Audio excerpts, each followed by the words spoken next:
Okay, it looks like we're live. Let me get us set up here.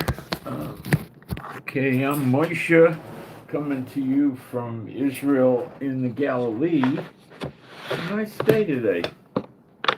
Today is October 1, and it's 8:30 in the morning. It's rather late for me because there was a lot going on. It looks like a war with Iran is coming rather soon.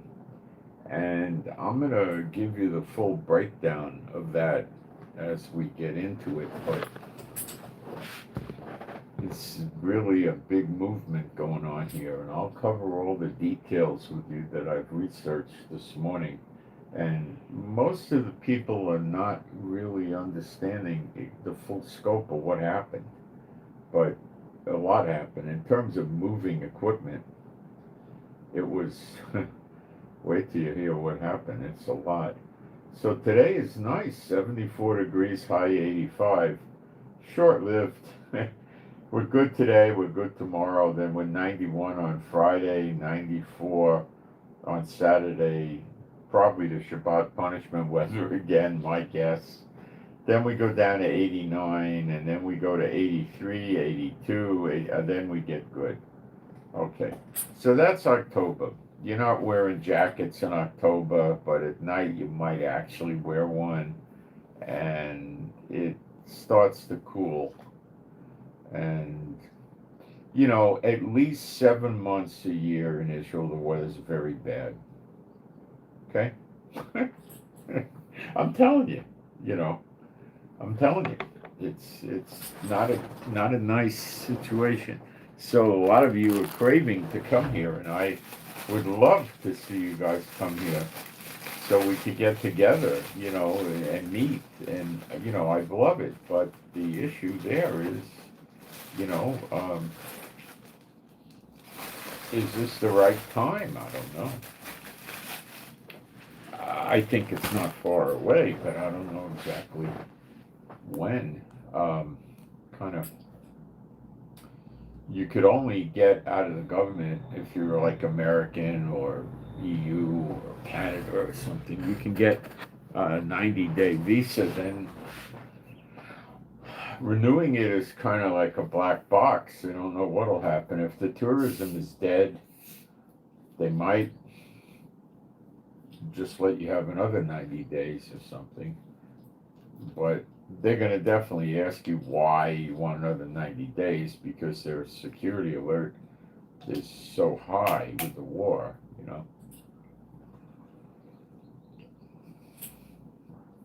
So I don't know. Nobody knows, and nobody knows what the tourism will be like.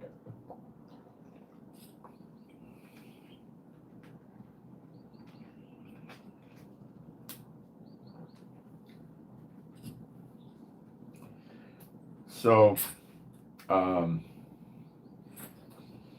I'm going to do some praise, and then we'll get going. There is no God like Jehovah. There is no God like Jehovah. There is no God like Jehovah. There is no God like Jehovah. There is no God like Jehovah. There is no God like Jehovah. There is no God like Jehovah.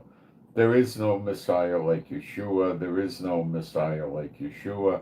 There is no Messiah like Yeshua. There is no Messiah like Yeshua. There is no Messiah like Yeshua. There is no Messiah like Yeshua. There is no Messiah like Yeshua. Okay, I didn't jump into the live stream and check over there yet. I did that intentionally. Um, and let me make sure we got a live stream. Sure. Okay, I didn't. It appears that we got a live stream. And I've got a moderator. Thanks to the moderators. And let me get a post up really quick. And it's going to probably be seconds is all it's going to be.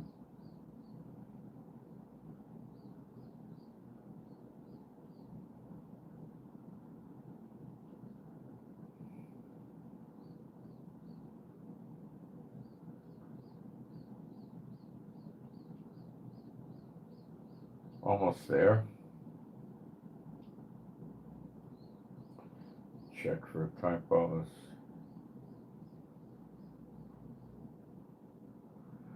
Okay. Check this up.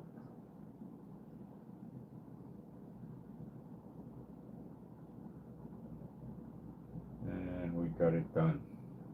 Okay, so let me go through the bunch of details with you and you get the picture of what's going on with Trump and Iran. Okay?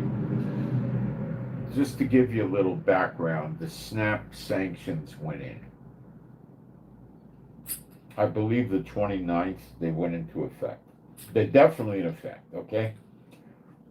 The SWIFT banking system is closed off. Any UN member could interdict their ship, see if it has forbidden goods. If it does, they can confiscate the ship and the goods.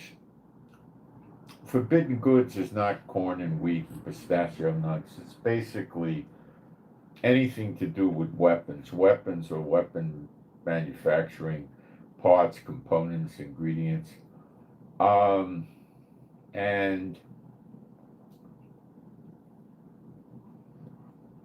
oil, and I believe liquid natural gas. If anybody buys their oil or weapons or receives them in trade or anything, they're subject to secondary sanctions by the UN members. Okay? Insurance companies are not allowed to put insurance on any Iranian ship that's transporting oil, natural gas, or weapons. Well, they'll get secondary sanctions. SWIFT system's closed, I said that. Basically, it's a mess, okay? They're out of water, so is Iraq. And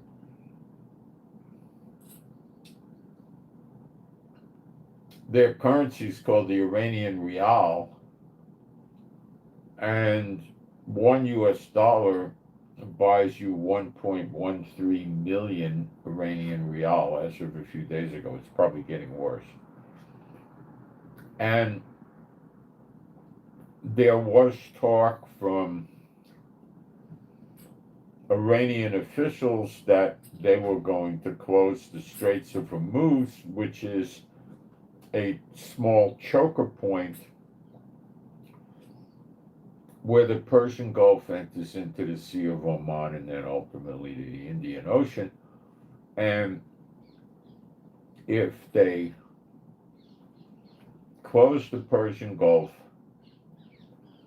they'll be cutting off 25% of world trade in dollars, because a lot of oil moves there, and oil is rather costly. Okay? So, Yemen needs to be addressed now. Yemen is attacking the Red Sea more avidly. They hit 2 ships going, I think, from Sunday to current day, and they're gunning for more. Now, Yemen is actually a puppet state of Iran. Well, in this case, the Houthis. Now, it's probably a ruse or a game they play that the Yemen government says, oh, we'll disarm the Houthis, and they got trained by the UK and they did nothing so far. Now, I did check the UK troops that were training the Houthis in Yemen have left Yemen. Not last night or anything. They've been gone a while. So,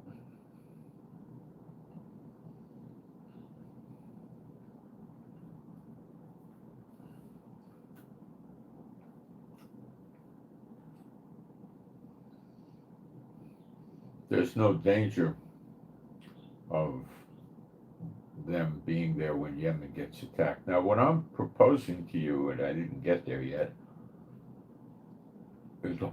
is that Yemen and Iran are probably being attacked. Okay? Now, most of you, I'm sure, don't know what Yemen came up with in the last 24 or 36 hours. The Houthis, rather. It's, on one hand, comical, on the other hand, it's not.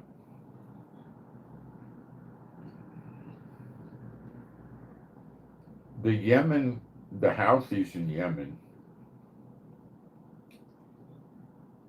have decided to apply sanctions to 12 or 13 oil companies that are American, and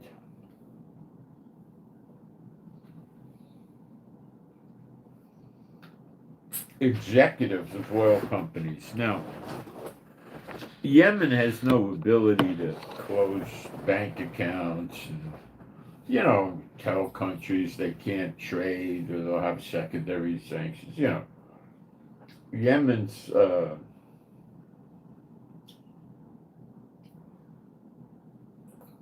little player that's running around writing checks they can't cash.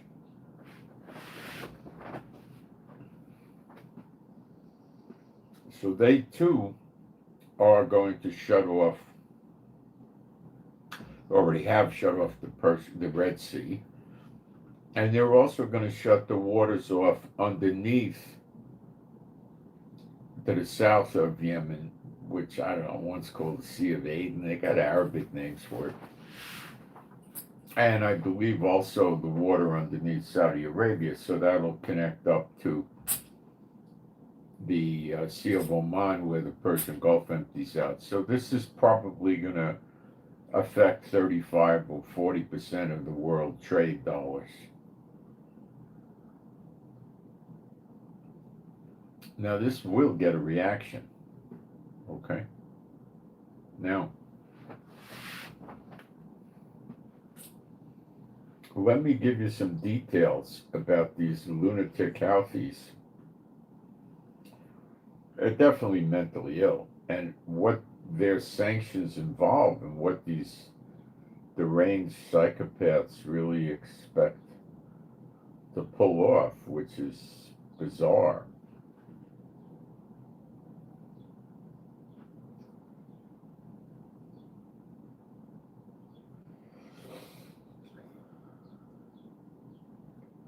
It's unclear if their sanctions are targeting vessels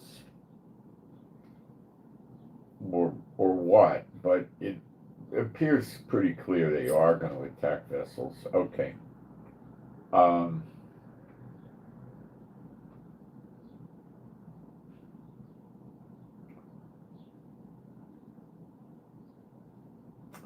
Let me read you a list of the oil companies they're going after, which are American companies. Exxon Mobil, Chevron, what is this one? Enterprise Products, Phillips 66, Marathon Petroleum Supply,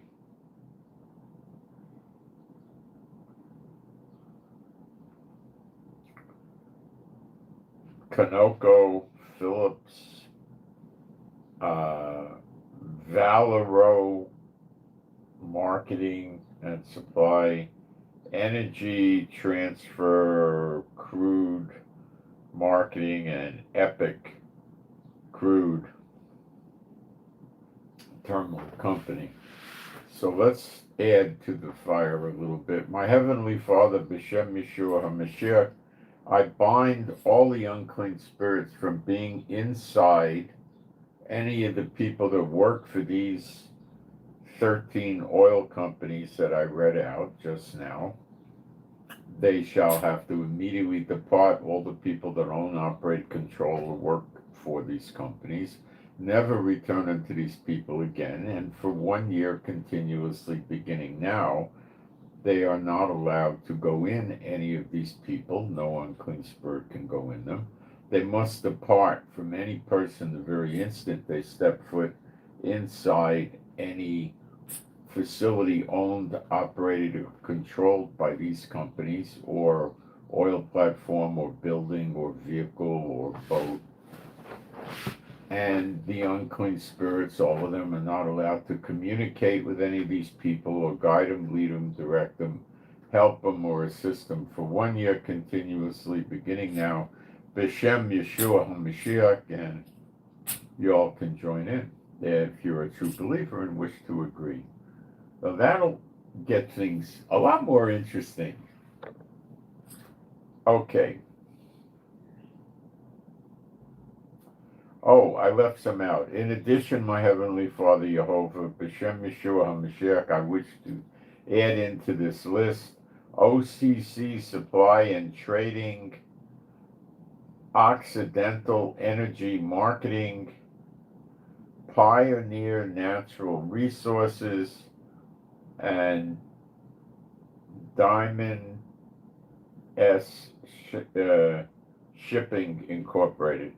B'Shem Yeshua HaMashiach, and you can agree with that. Okay, so now the sanctions on these companies would be interdicting their ships, even if they're not in the Red Sea.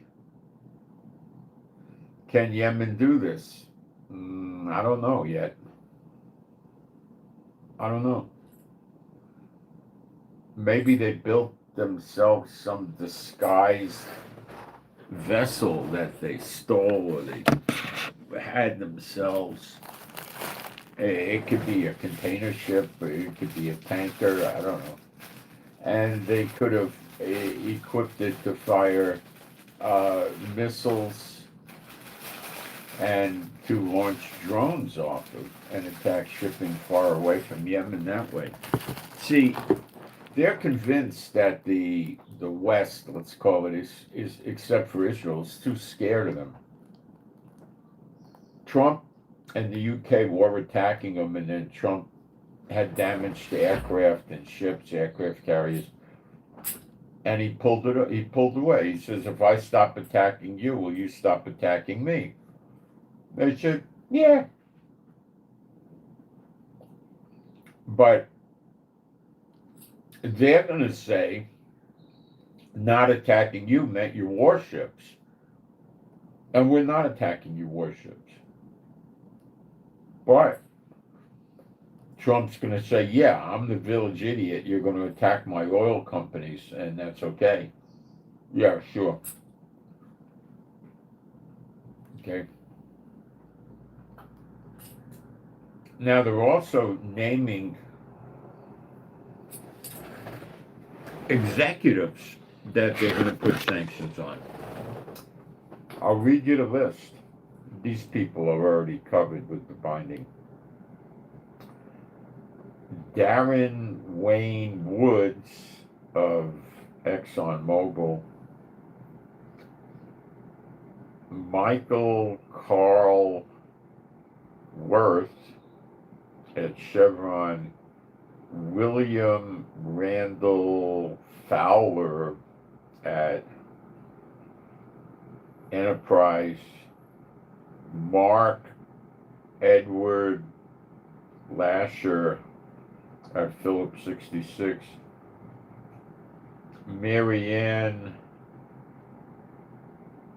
Monin at Marathon, Ryan Michael Lance at ConocoPhillips,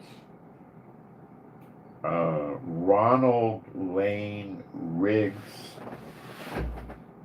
Valero Energy, Kelsey Lee Warren.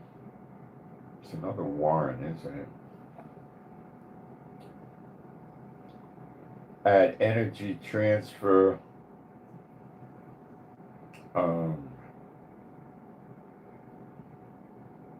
Kent, Allen, Raton, Occidental Petroleum, and they also named 2 ships, crude oil tankers. It's weird. I don't know why they named the ships, but Seaways San Saba and Seaways Brazos. It escapes me why they're naming ships. When they're naming the company, it would apply to all their shipping, So. Now, they might be planning targeted assassinations against these executives. No, I expect they probably are. Now, these top key executives would normally have bodyguard protection. Or having some familiarity with this, let me tell you what it would likely be like. One bodyguard traveling with the guy. When he takes trips, when he's driving, they might have 2, one driving the armored car and the other one in the passenger seat. A lot of people don't realize that if the bodyguard is driving the car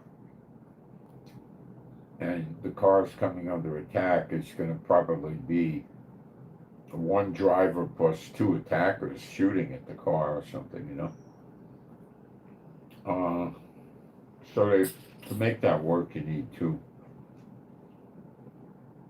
So they probably would have a bodyguard on the car, which would be a limo or an SUV, armored. And he would be responsible for the maintenance of the car and watching the car when nobody's around, because the car could be, you could put trackers on it, you could put bombs on it,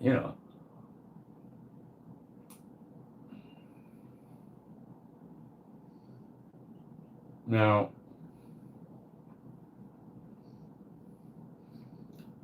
they could also put a regular driver on the car and they send them to take a course in, evasive driving and stuff.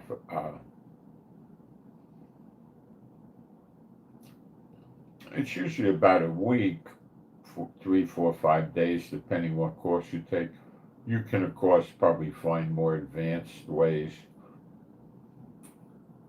of doing it, but listen, when they want to hit a car and they know what they're doing, what they're going to do is get a big truck, like a 26-footer or a garbage truck or something like that,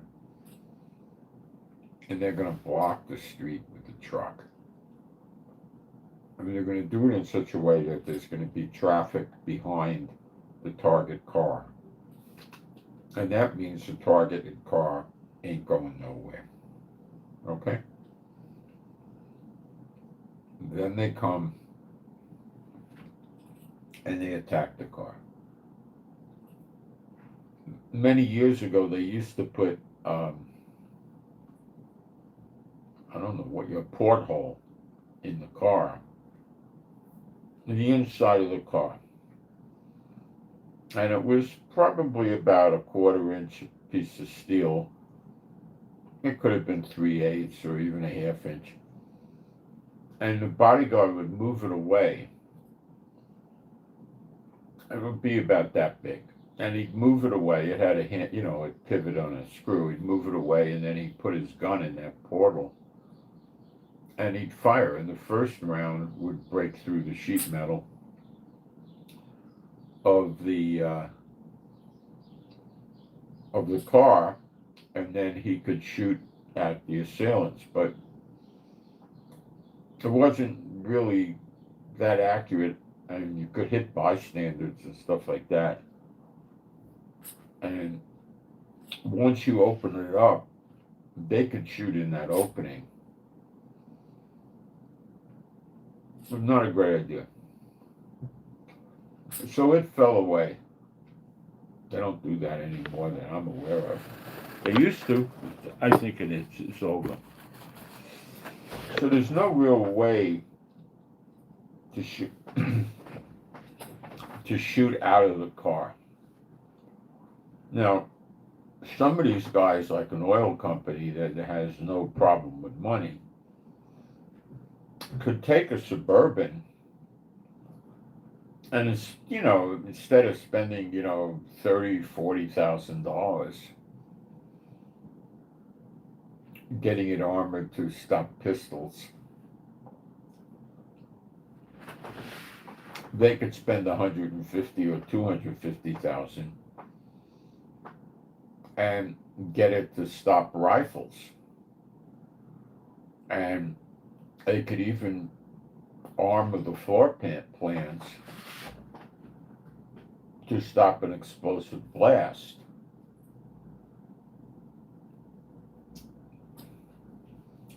Then they put run flat tires on the thing that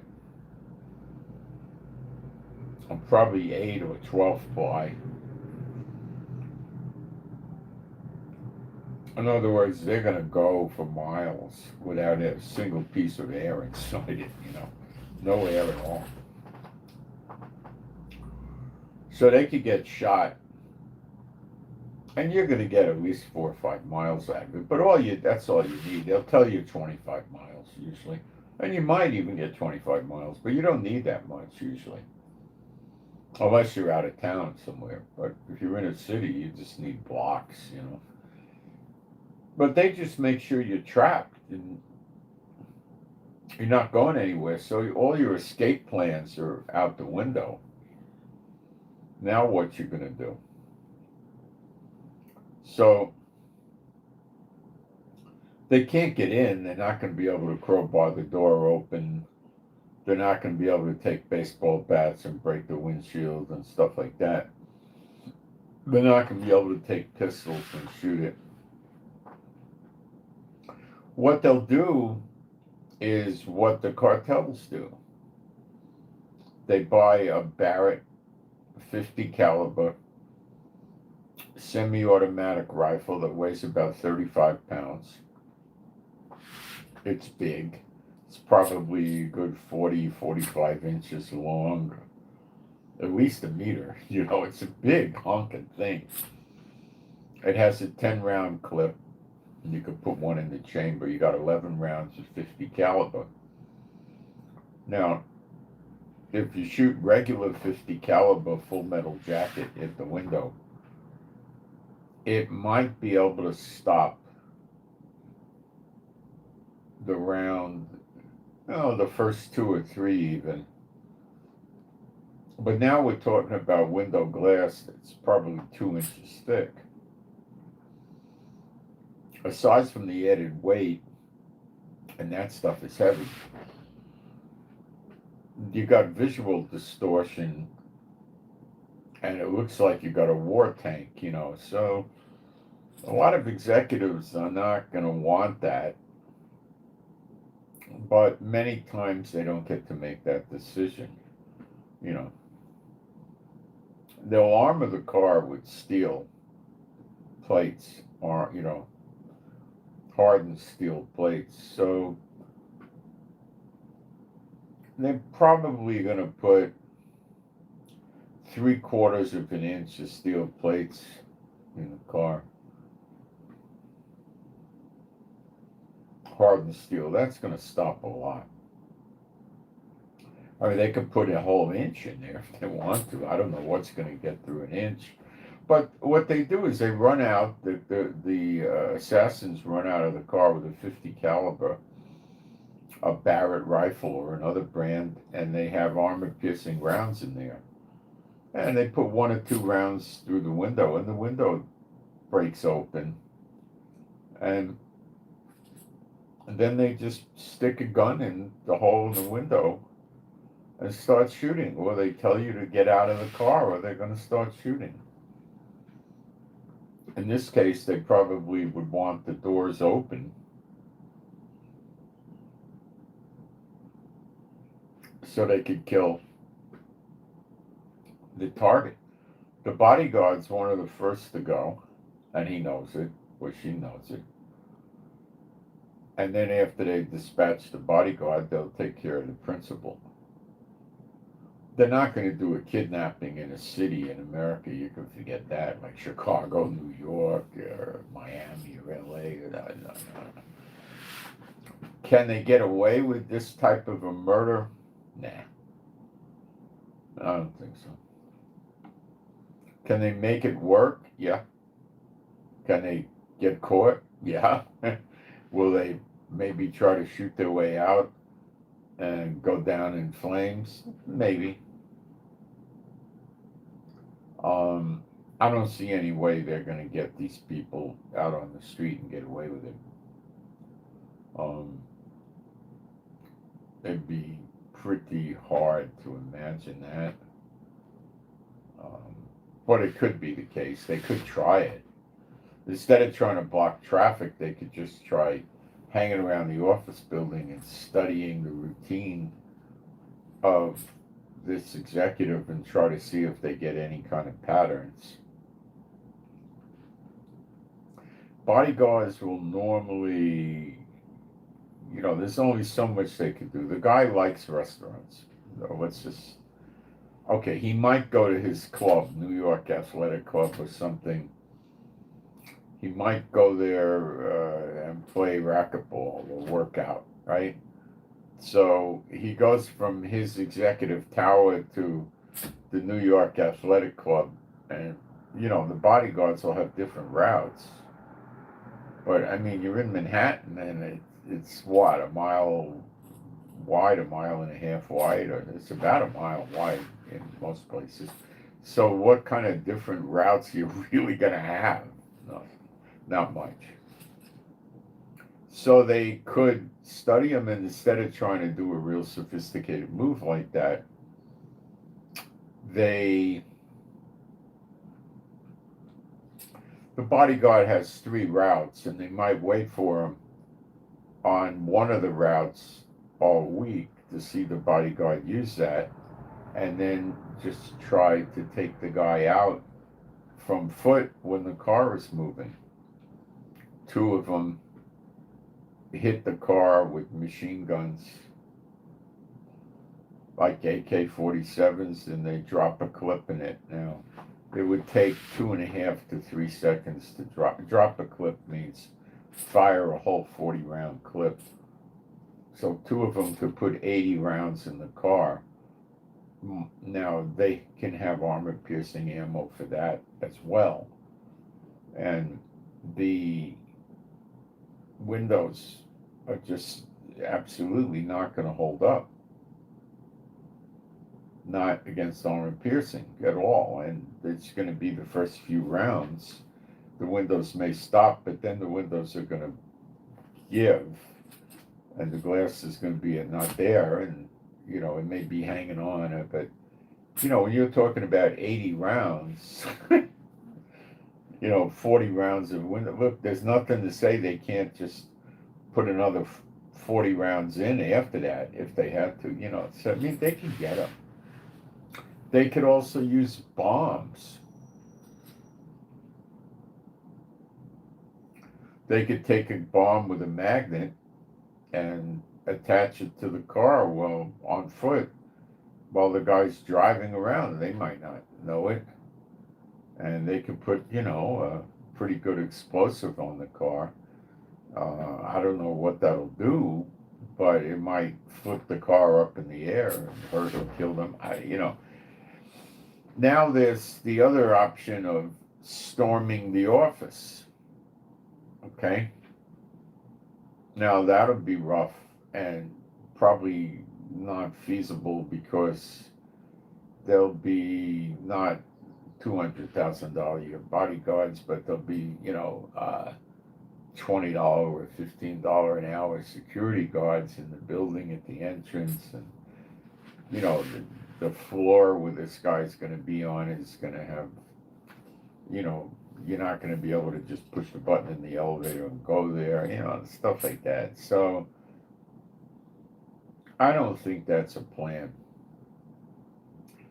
And then they could try hitting the guy in his house, which would be something they would go for. See, the oil company guys are not going to have, let's say they live in New York. They have a duplex apartment with 4 or 5,000 square feet in some real ritzy building with a doorman, a concierge, a garage operator, an elevator operator. So there's a regular staff there. Now, they sometimes will have a security guy. That would normally be a retired military or police guy that has some degree of training, okay, for sure. And the guy's likely going to be in his 50s or 60s, and they're going to pay a guy like this,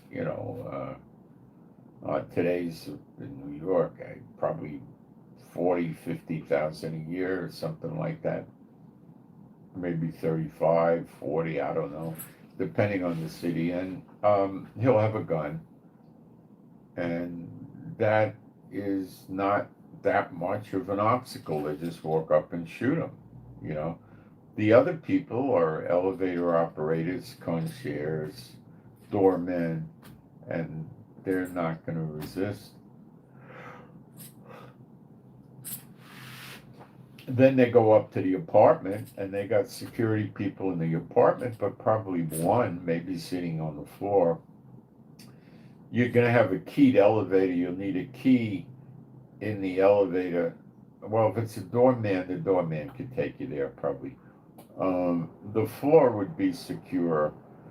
They might have, when the elevator lands on the floor, a lot of you maybe weren't in buildings like this. There's a doorbell there. What you see when the elevator opens, it's like being in the hallway and looking at somebody's house door.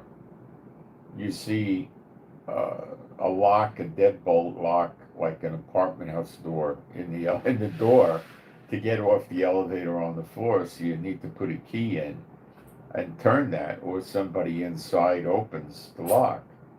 Sometimes it has two. It has a deadbolt that comes out like this, and it has the claw that goes up and down. So you can't pry bar it very easily, and it'd probably be a metal door or solid wood covered with metal.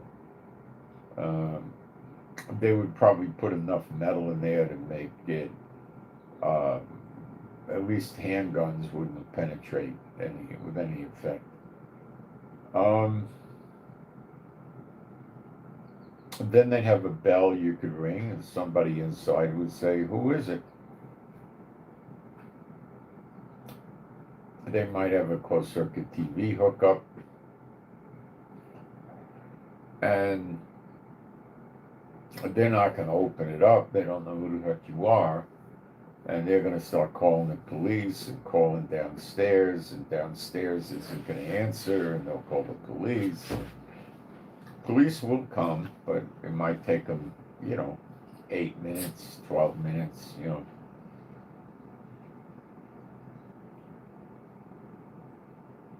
And then they'd have to break in. Then the executive probably has a safe room built into that apartment, probably in the form of a closet, where they have a heavy metal door on the closet and sheet metal around the room, and they go in that closet, which would be a large walk-in closet, and they probably turn two deadbolts, and the bolts would come out on the top of the door, the bottom, and on both sides. So you're not going to just kick that door down. It's going to, you don't have enough time to get in. They got to leave. It'd take them an hour to get in or something, Could they start a fire? Yeah. Torch the building? Yeah.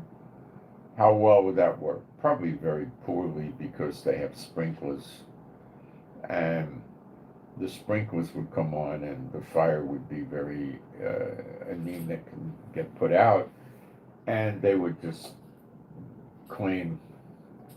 make claims on their insurance, which they probably have, what the heck happened here?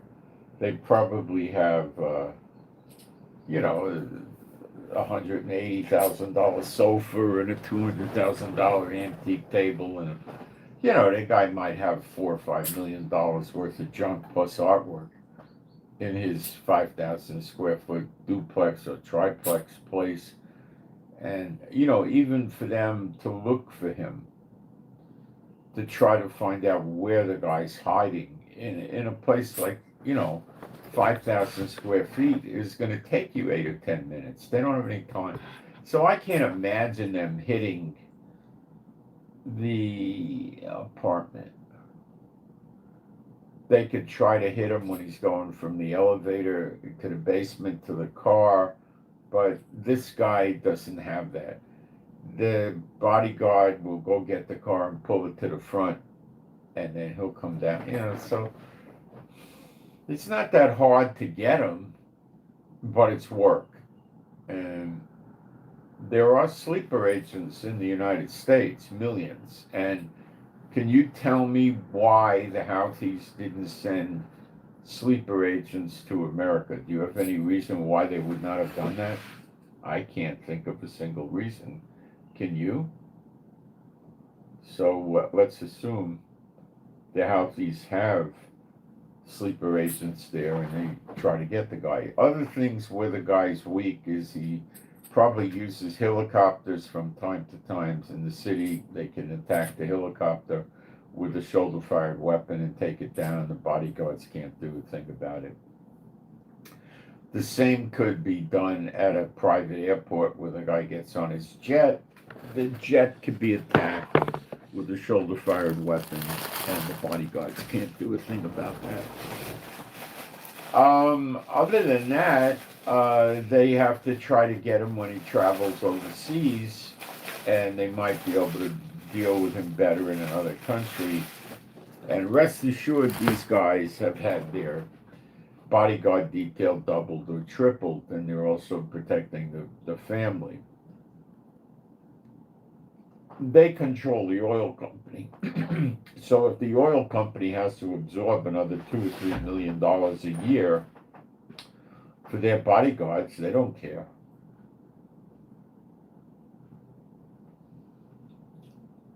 They probably view this as a temporary situation, the enhanced bodyguards, and probably for 30 to 90 days. Okay, now, do you think the bodyguard, these oil companies, have juice with Trump? Well, let me ask you a question. Does a bear poop in the woods? Of course. They got massive influence with Trump. Oil companies typically are not left-wing, okay? They got massive input with Trump. They play golf with him. They have lunch and dinner with him. They have families do events together. They go on yachts together, retreats. They know him for years.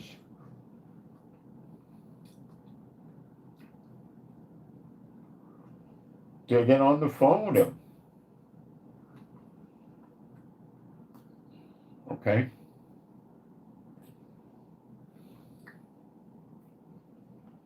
So if Iran's going to shut the Straits of Hormuz, so is Yemen.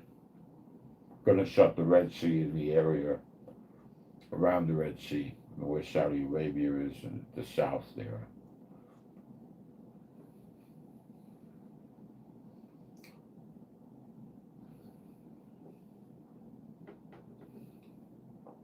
Is Trump the only one that's going to do this? Well, I don't know.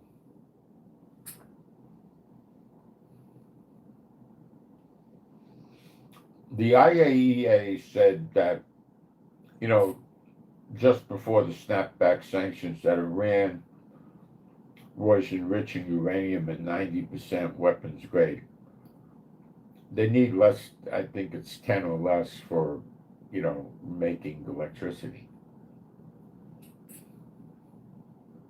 if you want to believe in those things.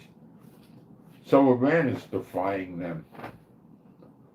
Iran is rebuilding the missile sites that were destroyed by Israel. It's rebuilding the nuclear facilities.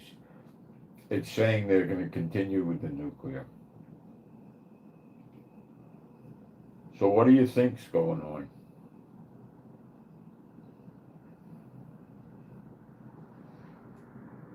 It looks like Trump's getting ready to strike. Now, what happened?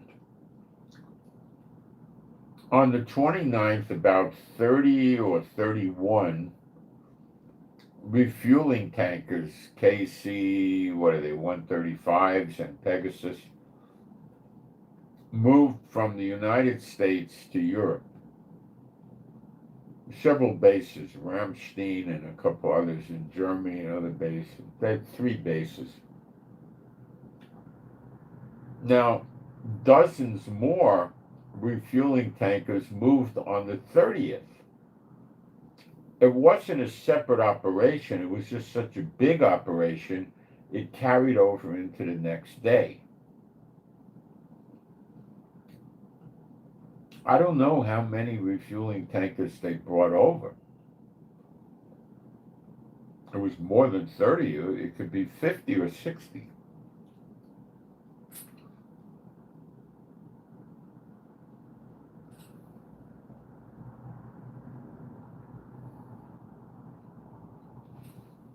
It's nuts, right?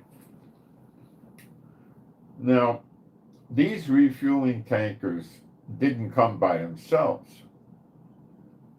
They came with F-15s, F-16s, and 22 Raptors, F-22 Raptor jets. And they went, on the 30th, they went from Europe to the Middle East, about 30. So they refilled what was in Europe. So a bunch of new ones came into Europe and a bunch that were in Europe. They landed there for a while and the pilot got rest and, whatever. And then they went on, took off and went from Europe to Qatar.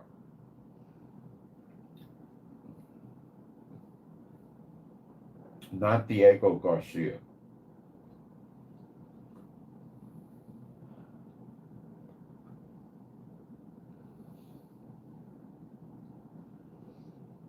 Qatar made a crack about Israel attacking the Hamas people there. And they said that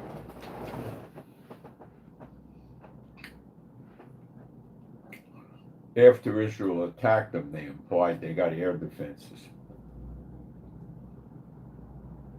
So Trump must have put THAADs and Patriots and stuff like that up in Qatar. Also, in Bahrain, we have a big Navy base. The air base is Qatar, the Navy is Bahrain. Our Navy ships that are there, destroyers and missile cruisers, can do takedowns also, quite effectively.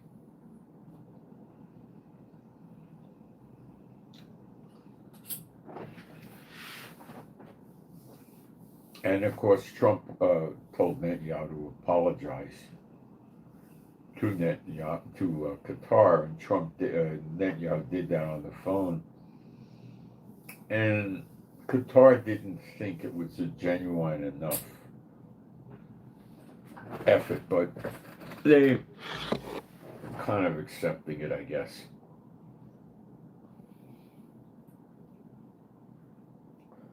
Now, what we need to do now.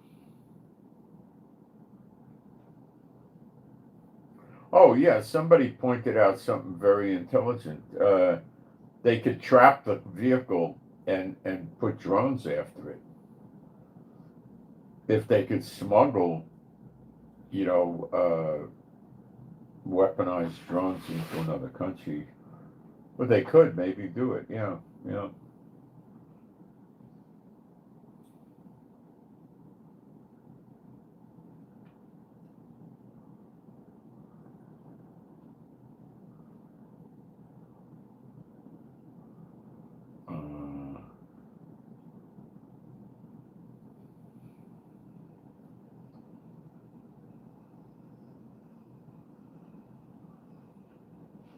You know, the same kind of drones. Yeah, and they could probably do that as a thought. Yeah.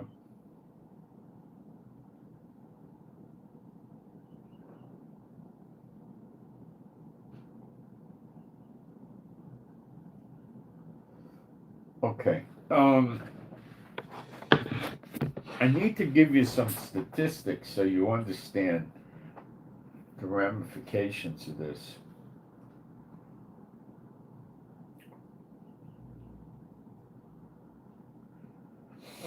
In the Middle East now, Israel has up to 13 refueling tankers. 31 actually came into the Middle East. And Diego Garcia has maybe 8 or something. When you add it all up, you get about 50.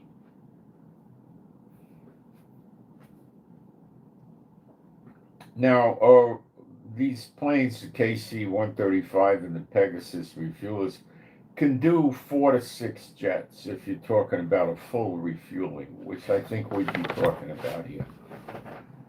So let's say we cut it in the middle to 5. Well, so far you got enough jets for 250. You got enough refueling for 250 jet fighters. If we go with the 6-figure, which is possible because they could refuel more jets, just refuel them at 3/4 or 2/3 instead of full house, right? Then you get 6 jets. So it could be they're interested in refueling 250 to 300 jets.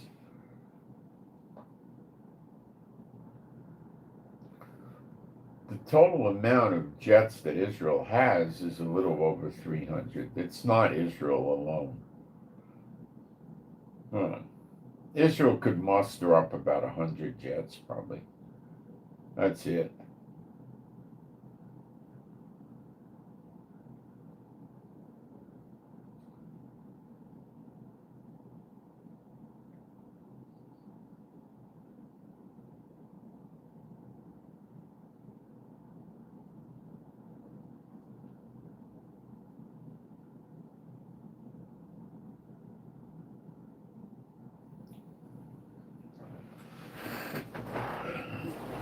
So this is not looking to me like it's only Israel attacking.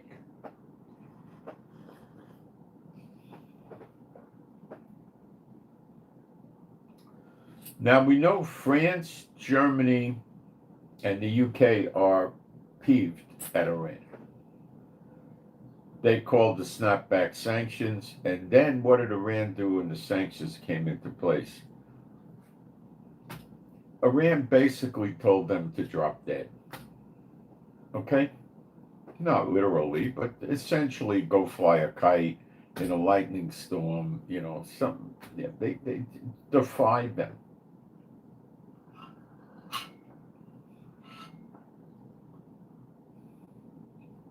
I would say beyond a shadow of a doubt, I would think India and China intend to buy oil from Iran at sweetheart prices and figure out a way to pay Iran. Now, how do you do that without the SWIFT system? It's a piece of cake. How? Okay, China opens up one bank account for every oil tanker. They, you know, or every 10 or whatever, you know, whatever they could open up, you know, if they want to open up, you know, 1,100 bank accounts for Iran, it'd take them an hour or two and they would do it, right? Okay. Iran bank account number 1, number 2, number 3, or whatever, right? So where does that leave Iran? And that leaves Iran getting paid. China transfers money from their bank account in China to Iran's bank account. And Iran has a bank account in China, but it need not be just in renminbi. I'm rather sure China has other currencies that they could use in their bank, but maybe not. So let's just say it's just in Chinese currency. So what?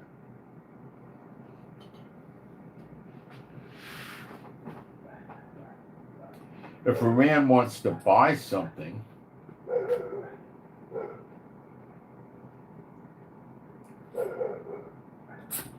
this company pays for it. This corporation in China pays for it. So I don't know what they want to buy, make anything up, the company sends the money to the seller bank in renminbi, and the bank converts it into whatever currency they need to. It's easy steezy, okay? They want to buy. India wants to buy.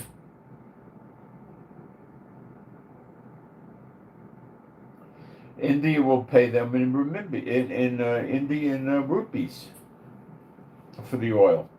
Give them a bank account in India, and they transfer the money into the bank account every time the oil shows up.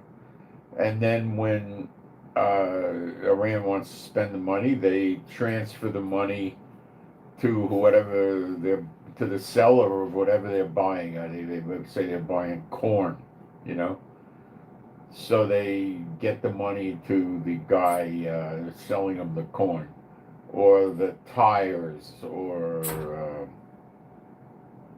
women's shampoo, or whatever, whatever you want, okay?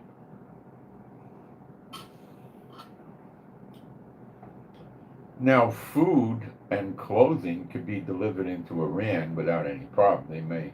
Somebody might want to search the ship, or might not, but they're not going to stop any kind of food, lobster, caviar, corn, wheat, anything.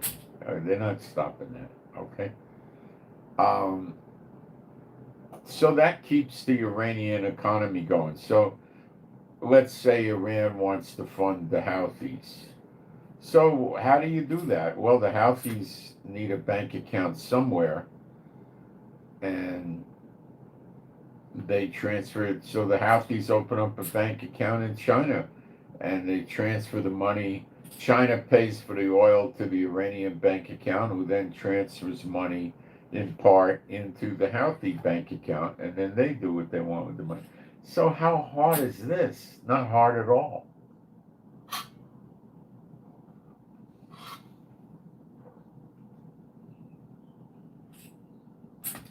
So it's a possibility that Germany and the UK and France may be joining with the Donald, the old Trumpster, and possibly Italy too.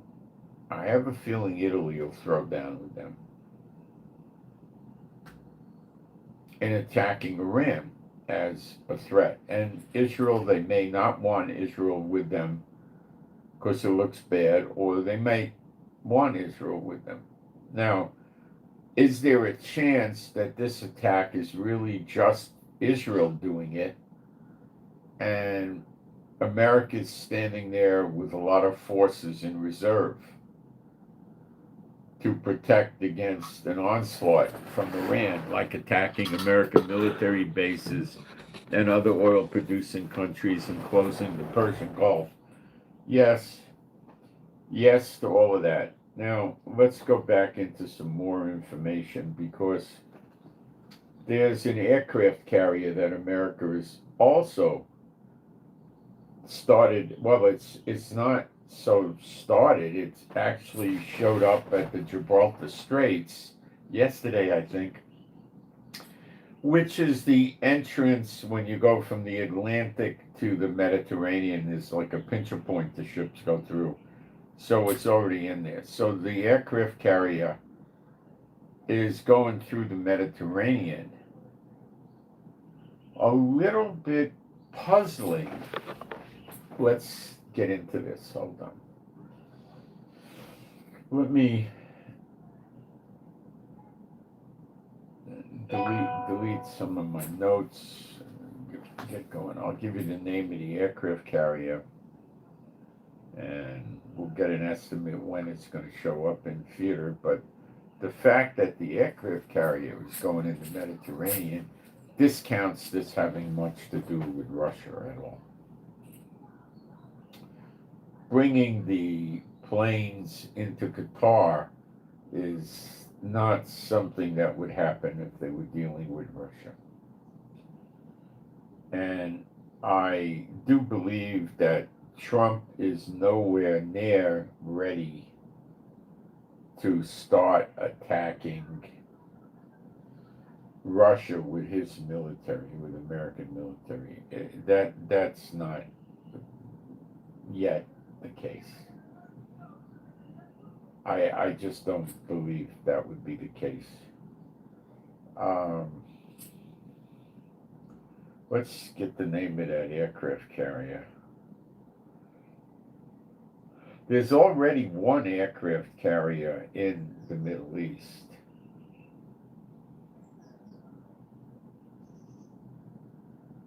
So there'll be two. And they come with escort vessels. They never go naked. They always come with... It's the USS Gerald Ford. That's one of their King Kong aircraft carriers. It's on its way... I think it was... Maybe it's not yet cleared the Straits of Gibraltar, but I think it was doing it yesterday. And it's expected to be in the Middle East, obviously. So where is this aircraft carrier going to go? Well, we got a couple of options. One option is it might go through from the Mediterranean to the Suez Canal into the Red Sea, far away from Yemen, and operate there. I don't see it passing through the Red Sea because it would be attacked by Yemen, in my opinion. They could also position it off the coast of Israel. I don't think this has anything to do with Greta Thurman and her flotilla. Not a thing. Okay. But if you're going to hit Iran,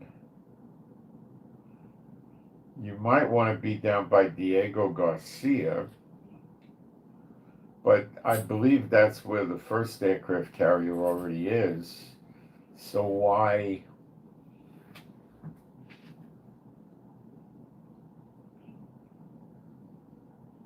put two there? I think it would be likely it would stay in the Mediterranean. It could launch jets from the Mediterranean to Iran or Yemen safely, and refueling tankers could be used to enhance the range for the fighter jets, and Yemen and Iran would be unlikely, I'd say unable to attack the aircraft carrier and the escort vessels. It would be too far away.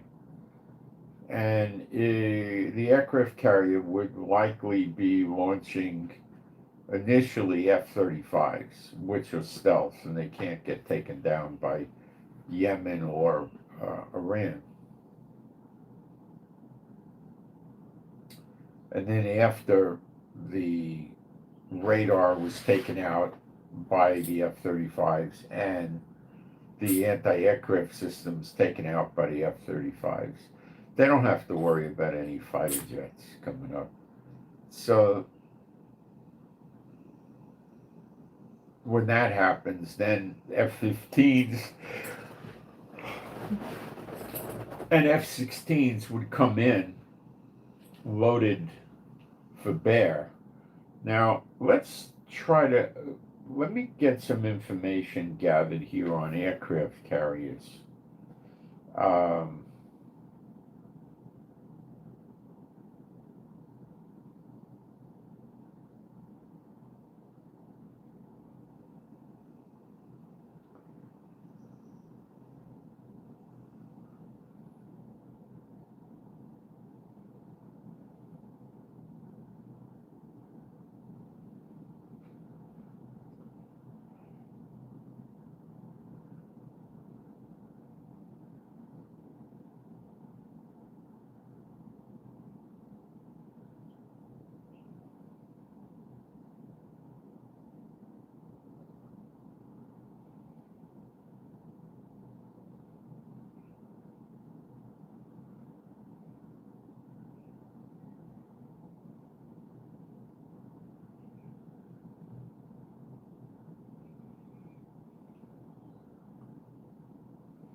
Okay, let's see if I can gather information on who else might have aircraft carriers in theater.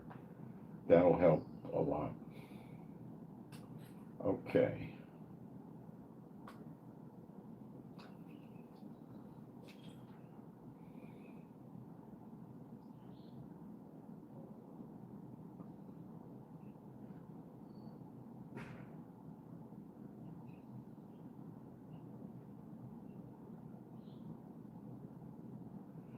It appears the Nimitz is still here. I think it's the Nimitz, but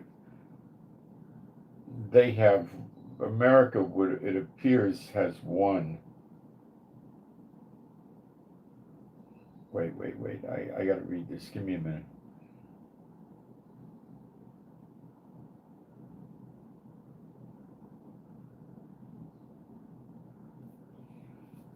The Nimitz relieved the Carl Vincent that left.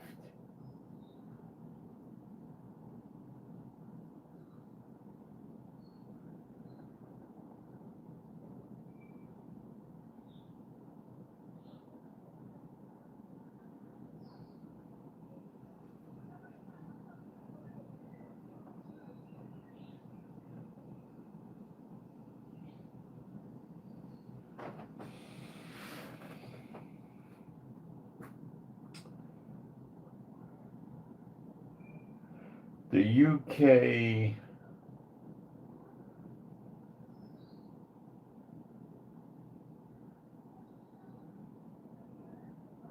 I don't think the UK has any aircraft carriers here. Wait a second.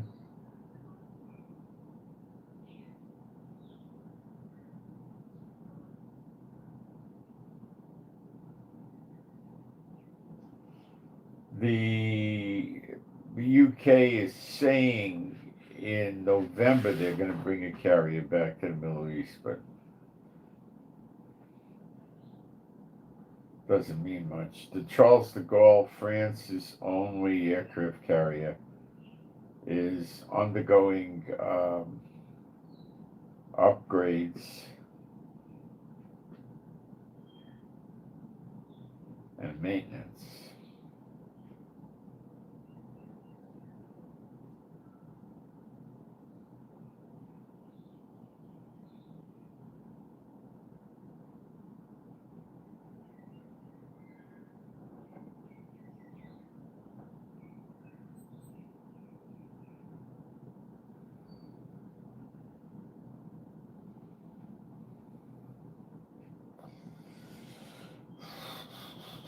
No, on Italy.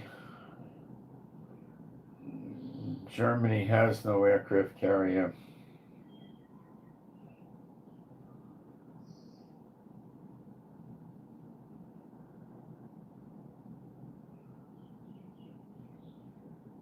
Well, it's just America's going to have two aircraft carriers here. And there'll also be a certain amount of destroyers and missile cruisers, and where there's aircraft carriers, there'll be submarines to protect it.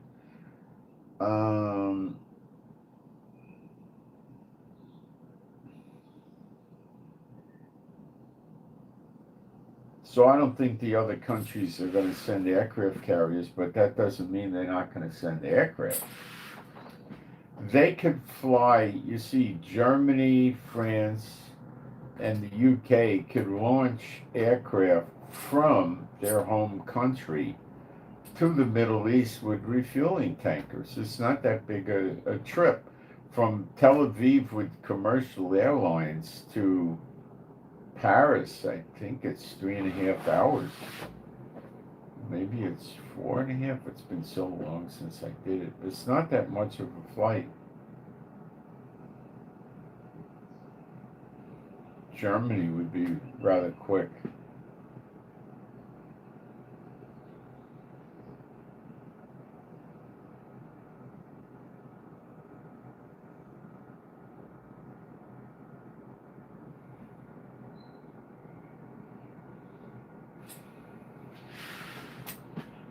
So it's really not going to be a heavy naval attack. It's going to be an air attack. I believe the American aircraft carriers around Sea of Oman, Indian Ocean, Diego Garcia in that area somewhere to stay out of range of Iranian missiles and weapons. The way you got to look at this fight is if Iran's going to shut the Persian Gulf, it's going to be a multi-pronged approach. It's going to involve ships. They have one or two real destroyers that look like destroyers, and they probably won't use those, although they might. They'll use ships that are converted civilian vessels to drone carriers and missile launching ships. And they'll use the go-fast boats, and they'll use naval mines that they'll plant, and only they know where they are. And they'll use missiles on the shore.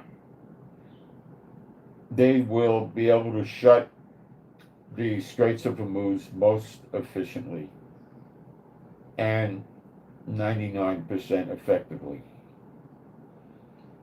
How do you stop it? Well,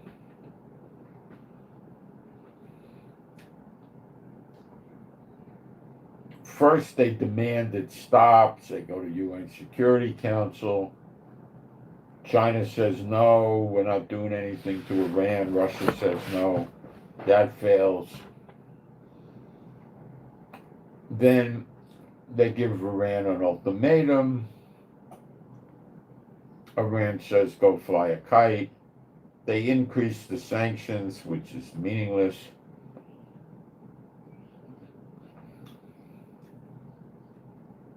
I mean, if Trump could, he would reduce the oxygen in the air supply over Iran by 30%. But he can't. What's he going to do? Cut their water off? What water? They're failing. It's a country, Iran's a dead country walking prophetically and in reality. The prophecy is being realized. They're both coming together. So,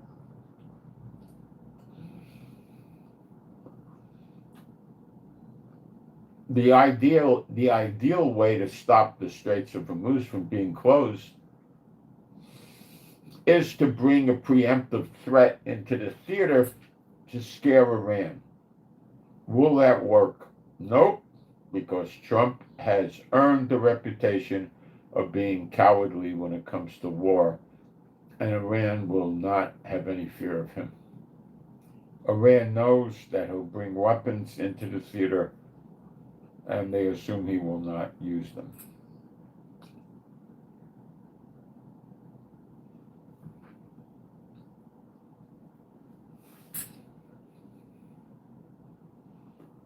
I think for fighting to start, Germany, France,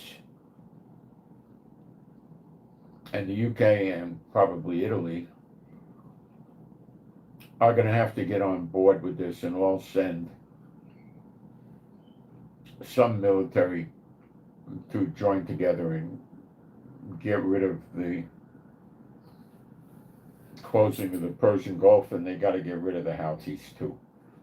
The Houthis will not just shut the Red Sea.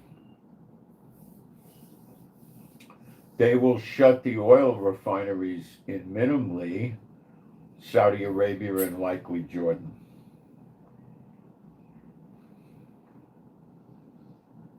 Saudi Arabia for sure. Oil prices, every incident like this, your oil prices are going to get higher and higher. They're about $65 now a barrel. 120 is not going to be. If Iran pulls the closure, 120 is not unusual for that. I mean, it could go to 200.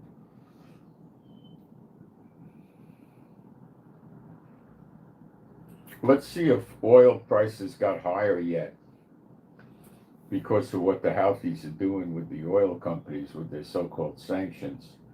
Let's see what the current.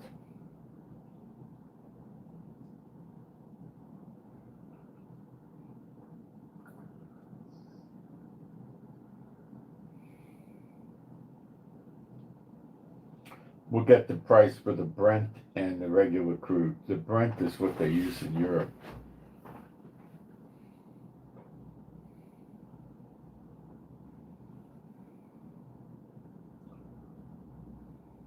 No, it's still around the same place, 62 and change and 66 on the Brent. Now let's talk about gold and silver, shall we? That is really cool. What's going on there?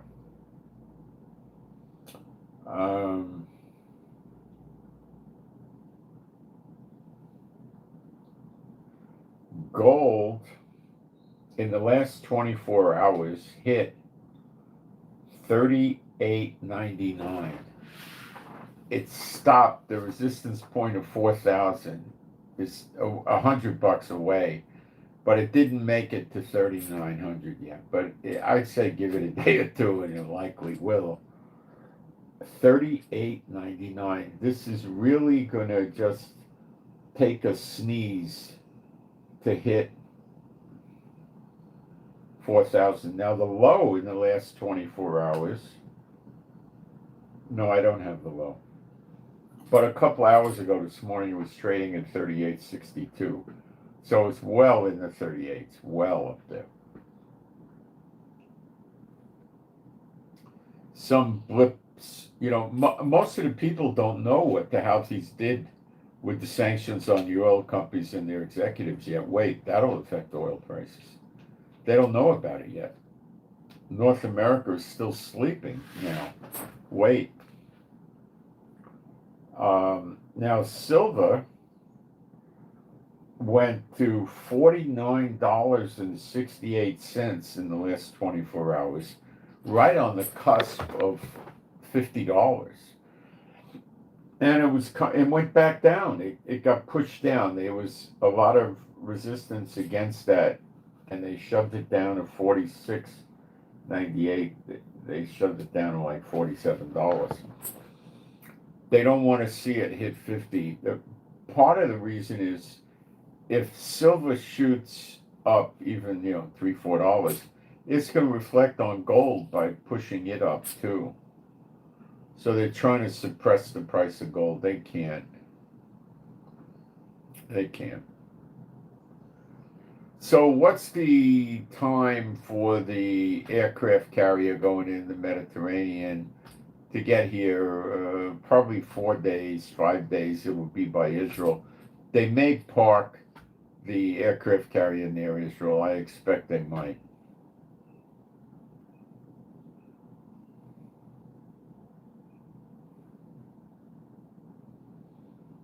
That's probably about the time Greta's going to show up. Now, wait a minute. The rabbinical people are on a calendar that makes no sense, okay? Their calendar is in Gaga Google land. And they're calling Yom Kippur tonight to tomorrow night. And Greta was trying to come here. No, they're not going to make it, I don't think. I don't think they'll be here that quick. Maybe, but I don't think so. They were going to try to arrive on Yom Kippur, I heard. We'll see if they do it, I don't know. And that would be just to spite us,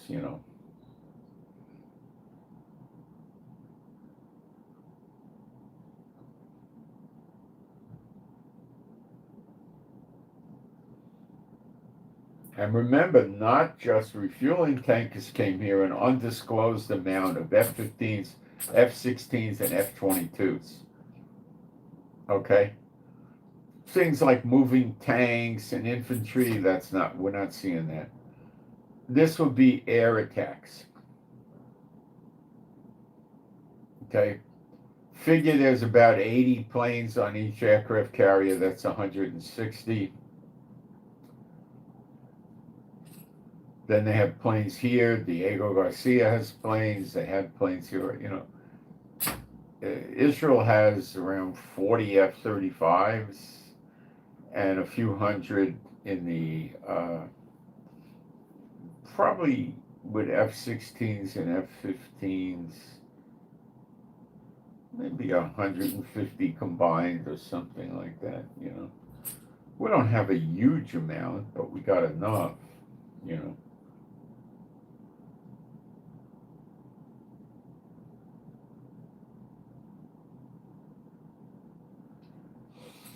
So I think when this goes, Yemen goes with Iran, because Yemen is too much of a threat to the Saudi oil, which is a huge oil producer.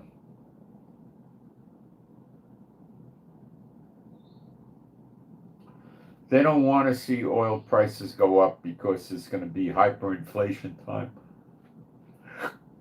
Everything moves by oil.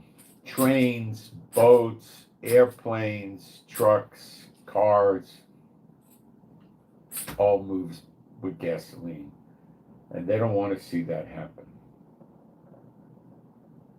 because they'll suffer from hyperinflation. I really was surprised that the prepper guys, for the most part, didn't pick up what's going on. Now, can we make some sort of a case? Oh, I need to tell you that the crude oil did go up 4.63% in like 24 hours. And that is a lot. Okay.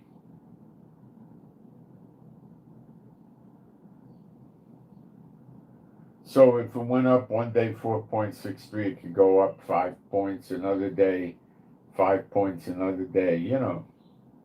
But when we get a big event, you know, it could go up $20, $30 a barrel. Don't kid yourself, easily, in a day.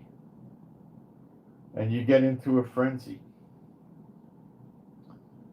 Because there's certain industries that need to guarantee their price of oil. So, because they can't conduct business if they don't know it. Like a cruise ship company, you know, they got 15 ships. They're going to go out and buy futures. In other words, they're going to lock in the oil for future delivery, but they're going to take physical ownership, which most people don't, but they will.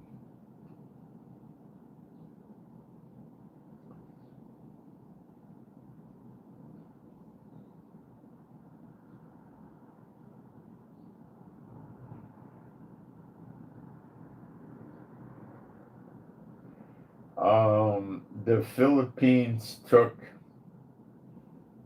depending who you want to talk to, a 6.7 to a 7.0 hurricane. Earthquake, and they had over 20 deaths plus wounding. And then we had a 6.0 in Indonesia. Those are the two I know about. There's probably more I don't know about.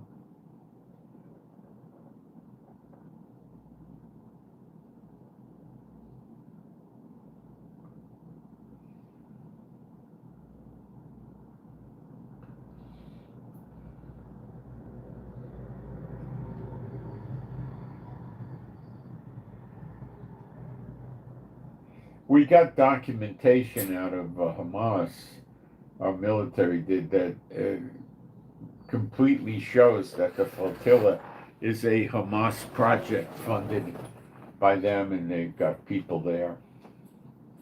So it's Hamas doing it.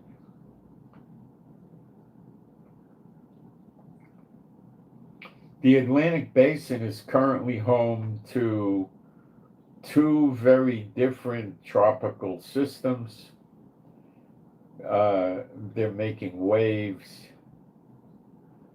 Hurricane Humberto, and the other one is a tropical storm, Imelda, but it can change. The latest on this thing with Gaza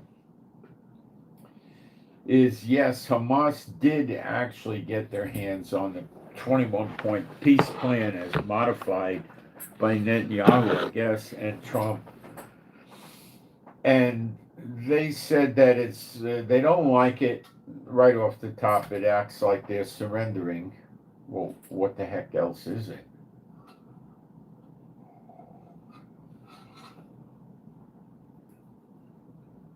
And they need time to understand it and think about it. Read between the lines. They're trying to stall. What they're trying to do is come back and say, yeah, we're not going to negotiate that. Right now it's not acceptable, but we will negotiate, but we're not going to negotiate under duress while we're being attacked. So if you want to negotiate with us, you've got to suspend your attacks, which Netanyahu's not going to do, and Trump's not going to put up with it. He'll agree with Netanyahu. Qatar and some of the other Arab states are saying the same thing, that this is complicated and it's the beginning of a journey, and we got to leave time to negotiate. Now, Trump came out and said he's giving them 3 to 4 days. I think their 2 days is up. Today is the second day. Trump is probably going to stick to that deadline. He's done that before. He'll probably stick to it. Now, he's not going to be attacking Gaza. He's telling them 3 or 4 days, and after that, Netanyahu's going to go do his thing in Gaza, which means Hamas doesn't exist anymore. He's not taking it from the Arab states. So they've got to call Trump up and explain to him why you got to, wait at least 2, 3, 4 weeks to make a peace deal with them, and he's not going to buy it.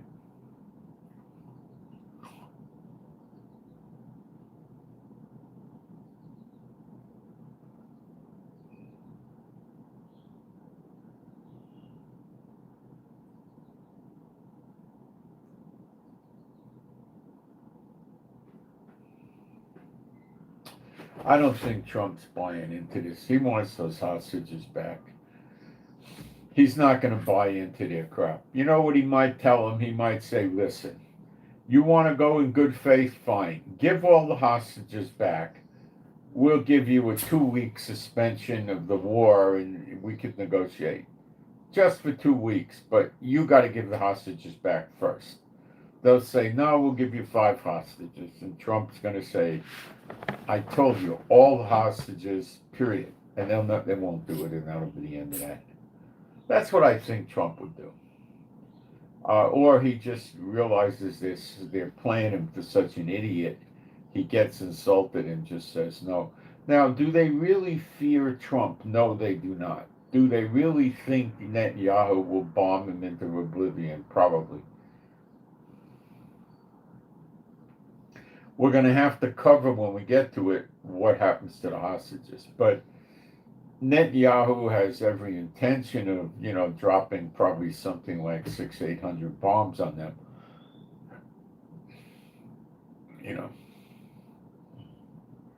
They'll be like, oh, if they're alive.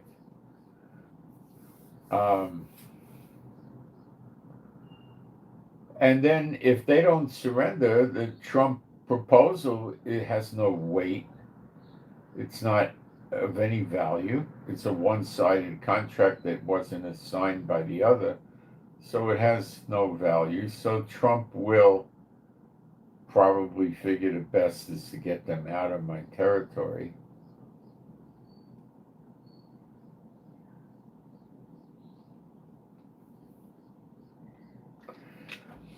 I don't, guys, the whole thing is, it's a stall tactic.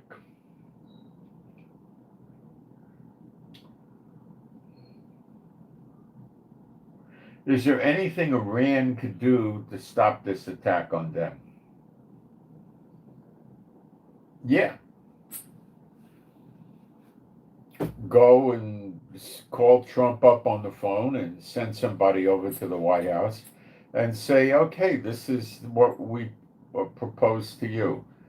We will let you come in and demolition our nuclear facilities, including the ones you don't know about.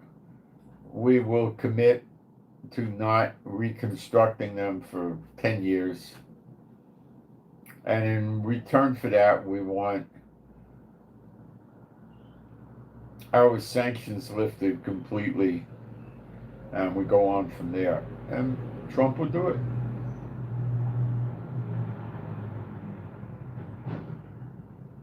Would Iran do it? No.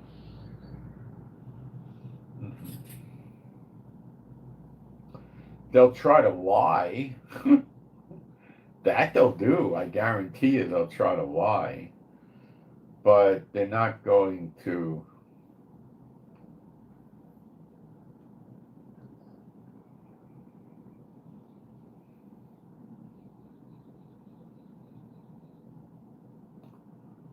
You know, they're not gonna. They're not gonna give in. The Houthis is a reflection of what Iran is going to do, and the Houthis are expanding their actions and attacking ships and stuff, and the Iranians are going to shut the Persian Gulf, I believe. That's the way they see their way out. They're going to spike oil prices. They think Trump's a gutless wonder. He'll do nothing. The other countries will do nothing. And their economies are going to crumble. And we'll just sit there and wait.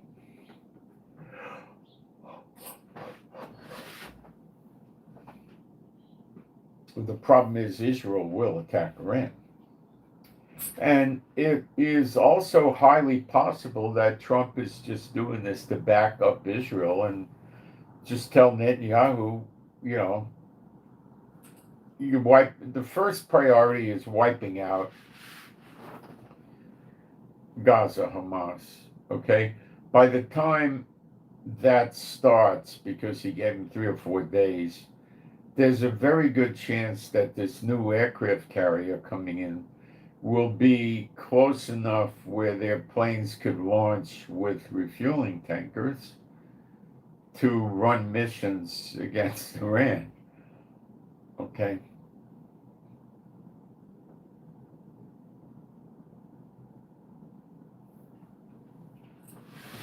From the ocean, they could do that. They could also launch missiles from the destroyers and missile cruisers that are accompanying the aircraft carrier. And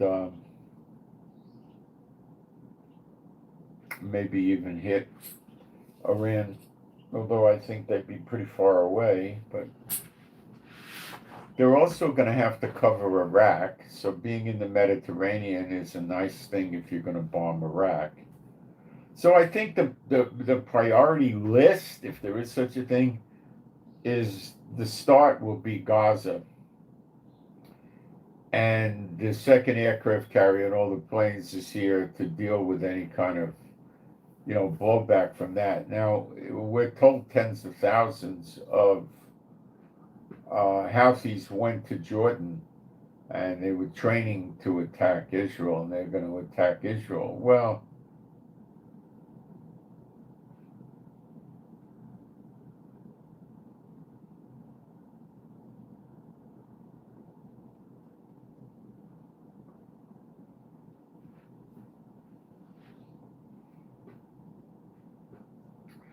so I think Israel takes Hamas out first. And I don't think it's going to go the way it was written in the 21-point peace plan. I think Trump is going to revert with a nice substantial shift to let's get the civilians out of Gaza.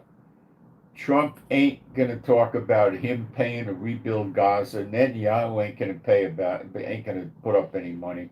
So he's going to put it on the Arab states with the big mouth.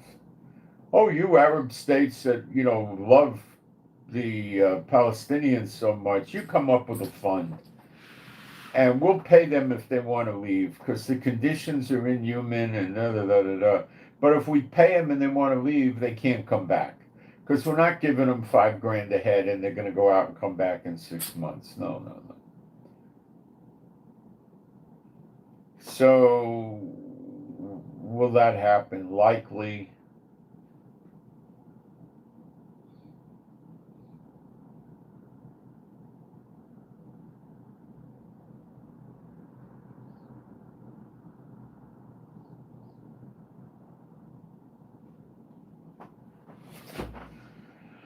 And Trump is going to move again towards his gambling casino resort hotels over there because they're not cooperating.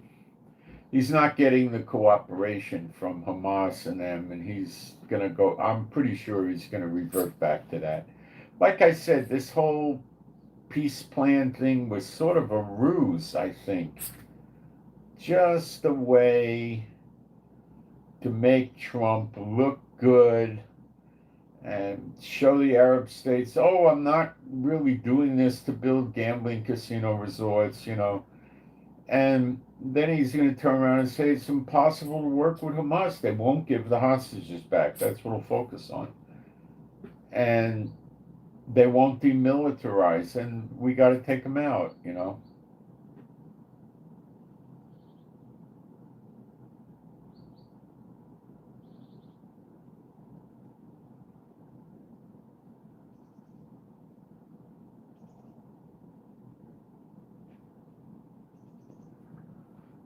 After Hamas is gone, now there's a fear that the Houthis are already starting to rise up, and Iran may rise up when they realize that this is the extinction of the Houthis. Now, Israel's been attacking Hezbollah in Lebanon, 1 or 2 or 3 attacks a day. Missile and weapons storage, communication, command centers, and a lot of targeted assassinations. A lot. For months, many months. So I don't think there's a lot left of Hezbollah.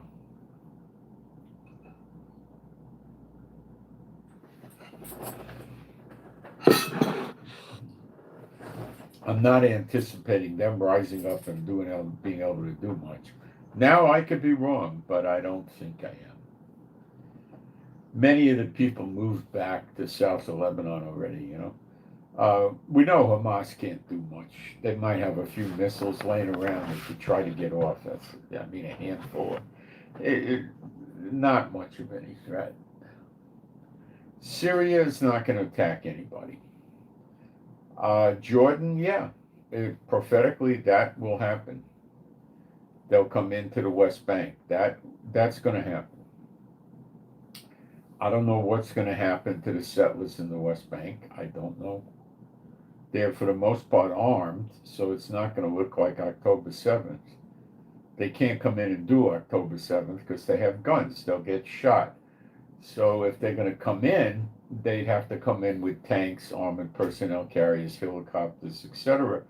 And Jordan, the government has that, but I don't think the Jordanian government proper would utilize their war machine that way. I think it'll be the 8 or so million Muslim terrorist jihadists that live in Jordan will come through and just shove the fence down between Jordan and Israel and just come in. And that'll be very ugly for the settlers that live in the West Bank. And I don't think we're going to see a massacre like that, an invasion like that. But again, the West Bank is here, and it surrounds Jerusalem here. So for Jerusalem to be in a siege, they have to be in the West Bank. So I don't know, maybe they come in and they're not that violent. I don't know what's going to happen with the details. I don't see there being a big massacre of the Jews. And I don't see the settlers getting massacred. These are not the ultra-Orthodox with the Kabbalah and all that. They're with the Talmud for sure. But they're not the ultra-Orthodox. They're not doing witchcraft and stuff. I don't think they would do much. I don't think God's really that interested in punishing them, my opinion.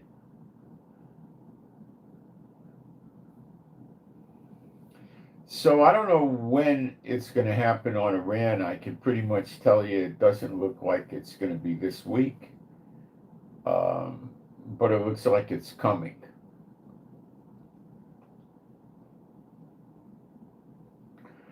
How they're going to handle the Gaza flotilla, I don't know yet. There's a lot of ways, but I'm not sure exactly how. Now, we had the Italian prime minister who sent the warship to protect and escort the flotilla, said that she doesn't think that the flotilla should be allowed to get into Gaza. She did a flip because she thinks this is a war zone. So we might see another country or two do a flip, but I doubt it.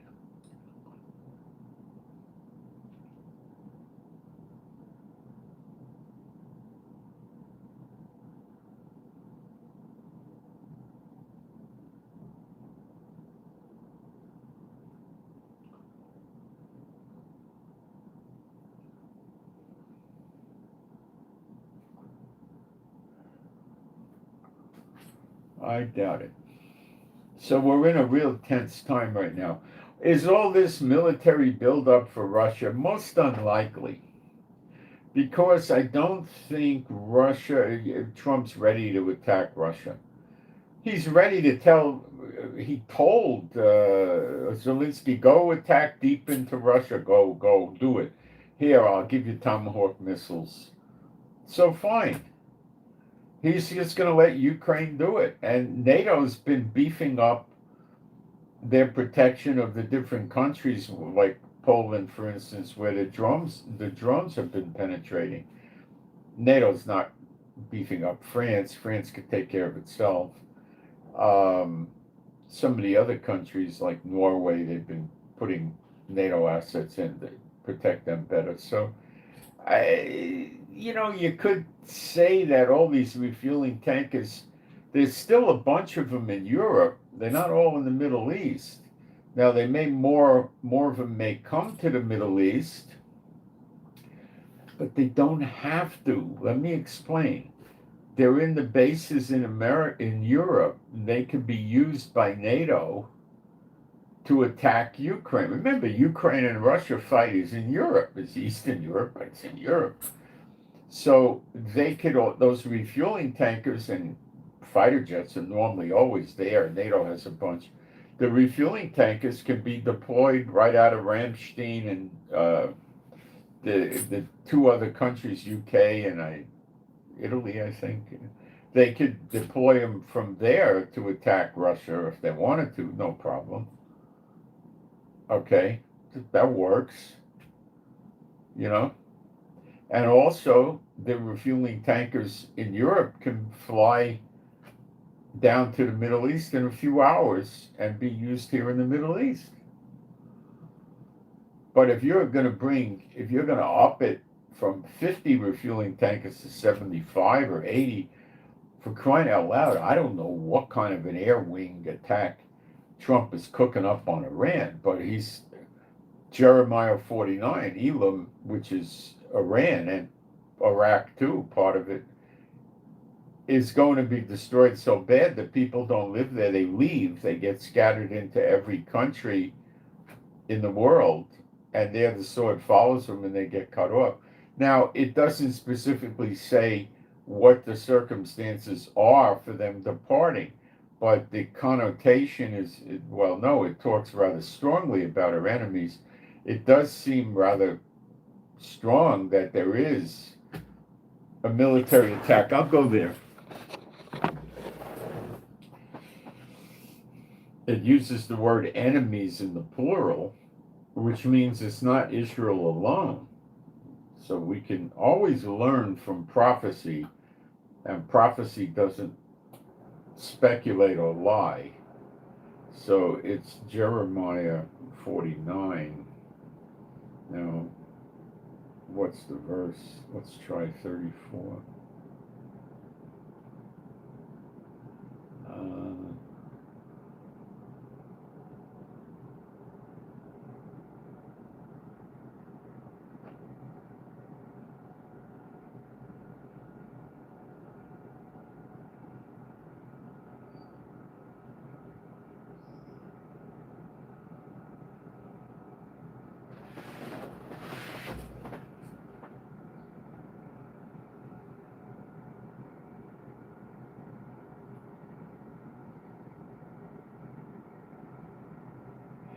Okay, it's lowered down.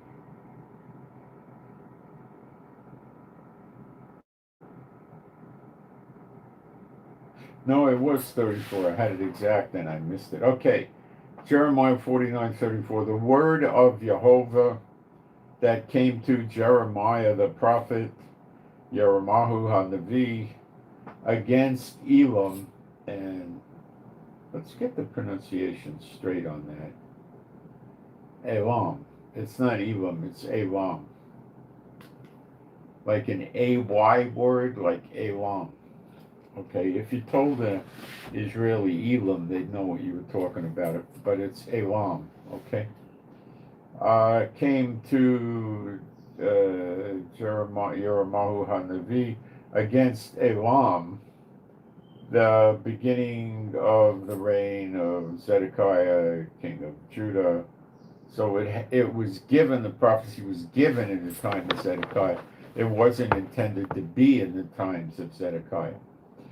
Thus saith Jehovah of hosts, behold, I will break the bow of Elam, the chief of their might. Okay, I'll cover this quickly.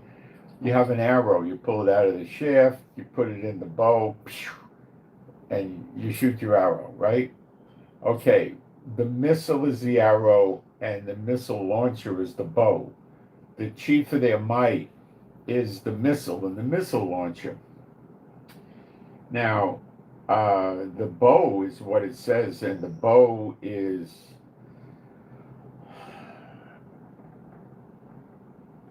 I'm gonna check with Strong, but I think it means BOW, bow, like bow and arrow.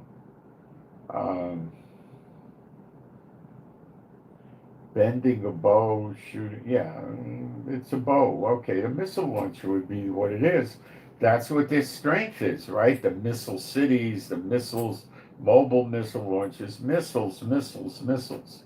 The idiots can't drink their missiles, though. The idiots got so obsessed with killing the Jews to make Satan happy that they ignored their water supply. And morons. They don't fear God. They're idiots. The bow of Elam, the chief of their might. Well, it says, God says, in the way they say it, it says, I will break. But the text doesn't say that. It says shabar, which is a pretty decent match for the English word break.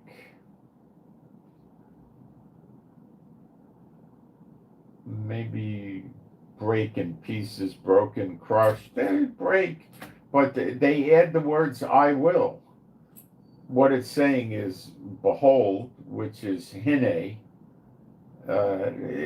Behold's kind of not a great word to translate.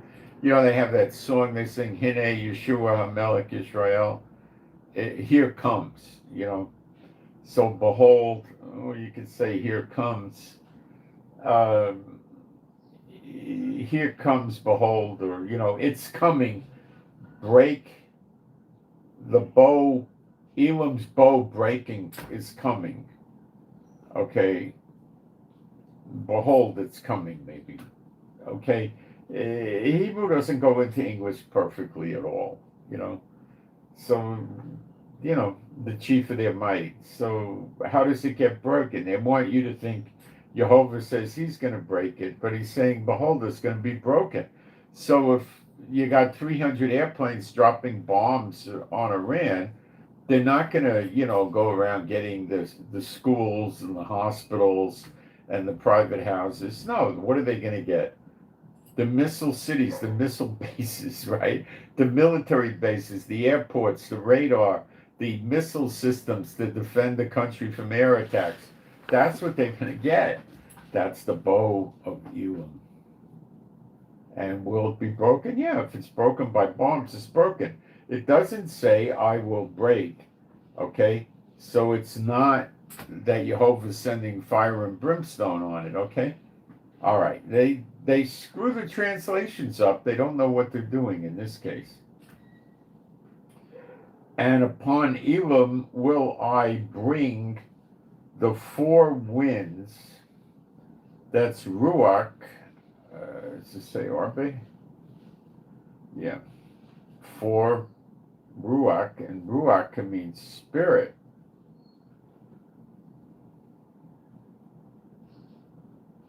From the four quarters of heaven, probably winds,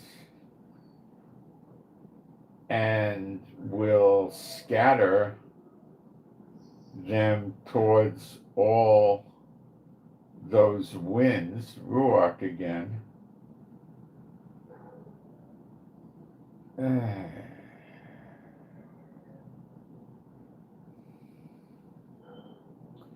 And there shall no heathen nation, no goyim, there shall be no heathen nation whither the outcasts of Elam shall not come. So that makes me believe that it's going to happen before Jeremiah 30:11. Because there's not going to be a lot of heathen nations left after. Makes sense? But when it's talking about the four winds, this is sounding like Jehovah's work. So could it be four spirits? I'm not leaning in that direction. I think winds. And I will cause Elam to be dismayed. That's like give up hope. Before their enemies. Well, that would mean their enemies are getting over on them, wouldn't it? Wouldn't you think? The word for enemies is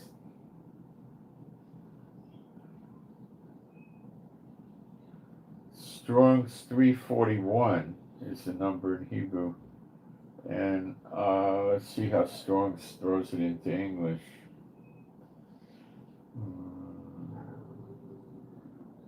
They're haters or adversaries or enemies. Yeah, you could say enemies. Adversaries would be maybe better, but and before them that seek their life.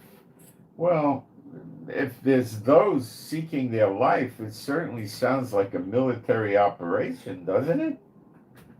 And I will bring evil upon them, even my fierce anger. So something bad's going to happen to them from Jehovah, saith Jehovah, and I will send the sword after them till I have consumed them. So the sword chases them when they're scattered to the nations. And I will set my throne in Elam, that means he'll go there and judge them, and will destroy from thence the king and the princes, saith Jehovah. But it shall come to pass, so that the king and the princes being destroyed, it could happen from Jehovah doing it, the winds, or it could happen from the armies. The sword going after them could start before they get scattered into all the countries. It can. So I think there's definitely some military stuff going on here. That's what I believe. The king and the princes get destroyed. I guess the king is Ayatollah Khomeini. But it shall come to pass in the latter days that I will bring again the captivity of Elam, saith Jehovah. And he brings them back. It's probably going to be 60 years or something, or 50 years, or 40, or something like that.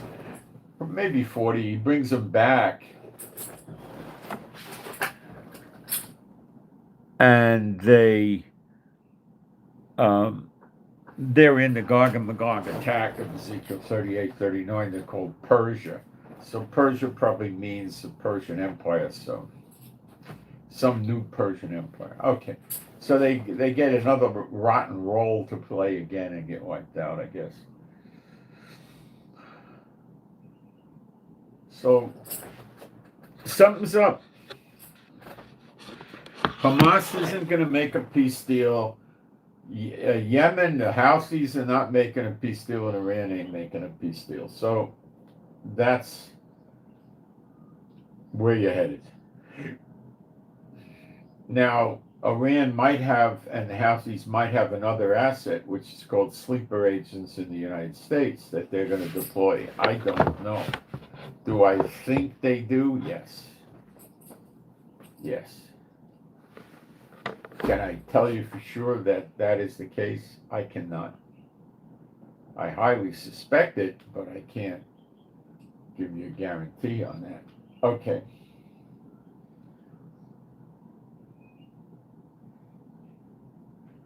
So if the flotilla is going to hit tomorrow, which will be Yom Kippur starts tonight, they got to be close already because those boats don't move very fast. So I don't know what the deal is. But they sure hate Israel. Real Satan bots is what they are.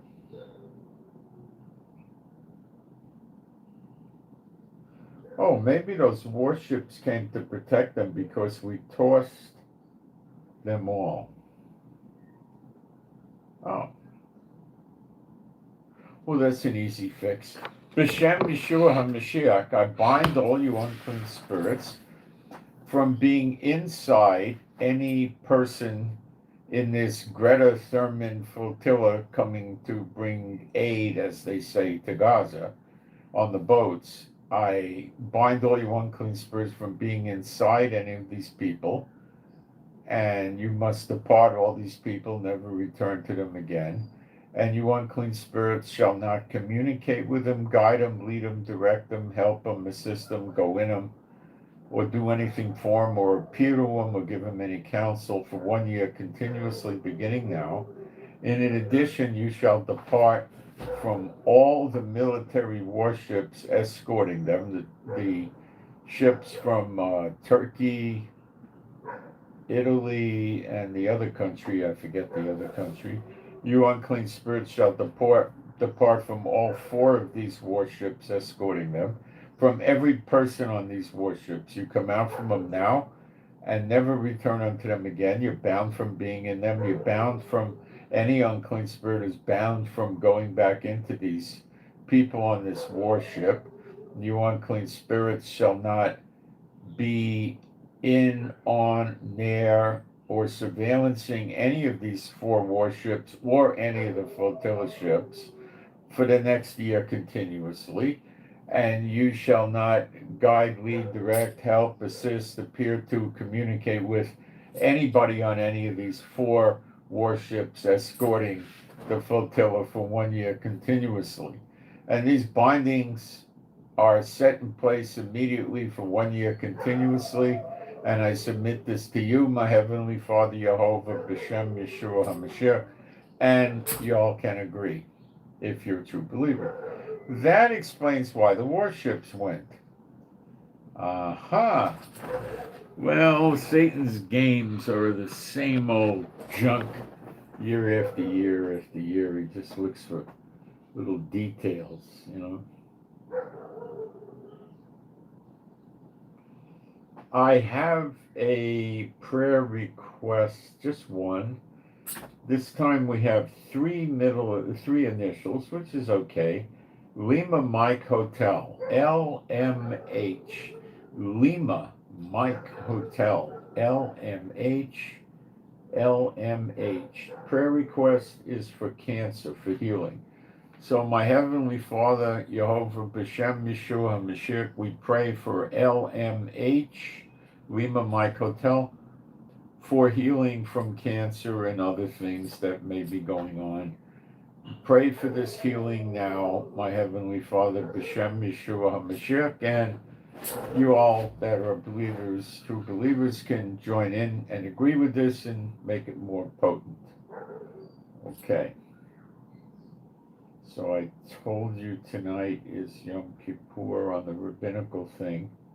Now, I don't believe in anything like a 13th month. There's nothing in the Bible that ever tells us Israel ever kept the 13th month. It never talks about it. The months only have 12 months in them. So, it, it can't be this month. So, uh, so I believe we're in month 8. So I have no intention of celebrating this Yom Kippur this evening. I have zero intention of doing it. However, I have to use restraint. I mean, like, my wife and I were talking, should we barbecue some steaks tonight? Well, they're fasting, and we're sitting here barbecuing steaks, and it's going to smell like delicious steaks for 200 or 300 yards. They're going to get hungry, and they're going to really get mad at us, and that's not a great thing for us to do. So, can we cook the steaks inside the house and pan fry them? Absolutely. Or, more intelligently, cook them outside on the grill before sundown. Voila! And they'll probably be stuffing their face too. So that works just peachy. Then the stores are closed, but it's a 1-day closure. It's not that big a deal. And then things start up again. It would be a very, very good day for an attack on Israel, which has happened in the past. This is the high holy day of Israel. I think I need to explain to you what they're taught. They're basically taught you observe Yom Kippur by going to the synagogue and they fast. Well, it's not you're supposed to purge yourself. You're supposed to examine yourself, not fast. They put it in the flesh. You're supposed to ask yourself, how do I treat my friends, my neighbors, my family, my kids, my animals, the business people I work with? What is my relationship with God? What am I doing right? What am I doing wrong? What do I need to do more of? What do I need to do less of? What do I need to get rid of in my life in terms of my behavior and things like this? This is what it's about. Not about just not eating for a day. That's absurd. They just made that into nonsense. They teach them that they could do, basically you could run astray all year. Sue your fellow man, lie in court, cheat, rob, steal, seduce and have sex with their wife, be a lying, cheating son of a gun, nasty, mean businessman, everything else, corruption in the courts, corruption with the government, and this and that. And then when you comes to Yom Kippur, you repent and you can go get forgiven of those sins, and then you can go clock them all next year. Well, what happens when you die next year and you haven't had Yom Kippur and you're dying in your sins? Well, they don't teach them too much about that. They don't worry about it. And then they're also taught that if you observe what I would call the lighter things of the law, not the weightier things, in other words, you're going to talk about eating clean food and behavior on Shabbat, pretty much restricted to that, you're good. So in other words, you eat clean food, you observe Shabbat, and then you lie, cheat, steal, rob, swindle, fraud, and everything is fine. You don't have a problem. That's how they're taught. That's how they operate. 2/3 are going to get cut off. That's absurd thinking. They should know better. The rabbis love to keep them in sin because they know they're the curse on them and they get to stay in power. Do you think all rabbis are really Jews? I don't. I know one. I believe he became a rabbi and his son, and they're not Jews. They just say they're Jews. No, I don't believe it. I believe there's quite a few that aren't. I don't know if it's all or a lot, or there's just a few of them, but it goes on.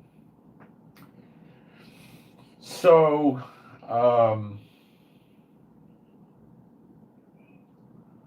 They're like the pastors in the Christian churches, the same thing. There's not much difference. How do you deal with them? Well, I just avoid them. That's all I do, you know. Uh,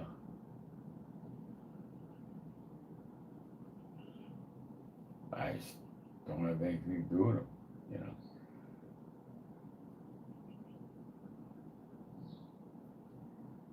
There, about 35 years ago, there was a movement where a lot of people got fed up in Israel with the Messianic congregations, knowing they weren't real. And then it started coming out, well, just go to the synagogues on Saturday. But, you know, where did that, I never did it, but where did that come from? Well, it came from not knowing anything about God's calendar. So thinking the rabbis were right about all this stuff, right? And observing the holidays. Now, most of the holidays that they observe, far from all, but most, are real Moedim in the Bible, but they observe them at the wrong time, and that's big error, and it's direct error. When you spot the new moon, the sliver appearing, it's a feast day. So it's a very marked day that you don't know it's a feast day till you see the moon. So you got a good idea that the moon's coming, so you get ready to have a feast if it's there. If it's not, it'll probably be the next day, and you save the food and stuff for the next day. And then you have a big meal. So it's a big deal to observe the moon. And the rabbis, the Levites, used to go on the high mountains, the high, elevations, and look for the new moon appearing with the naked eye, and they would have everything ready to go with a fire. You put all the lumber and the kindling together, and they probably had 5 or 6 foot high fire or something, as a guess. And when you did see the moon, you'd light the kindling and the fire would get burning, and then the fires all around Israel would be burning. The Levites would light them up, and the people would see it and say, "Oh, we got the new moon, let's get the feast going." I mean, that was the Moedim, that was the law. You have a feast. It's still the case. That was never struck away. Why? The moon determines the calendar. So you can't predict when the holidays are years in advance like the rabbis do, because they don't know how the new moon's going to break.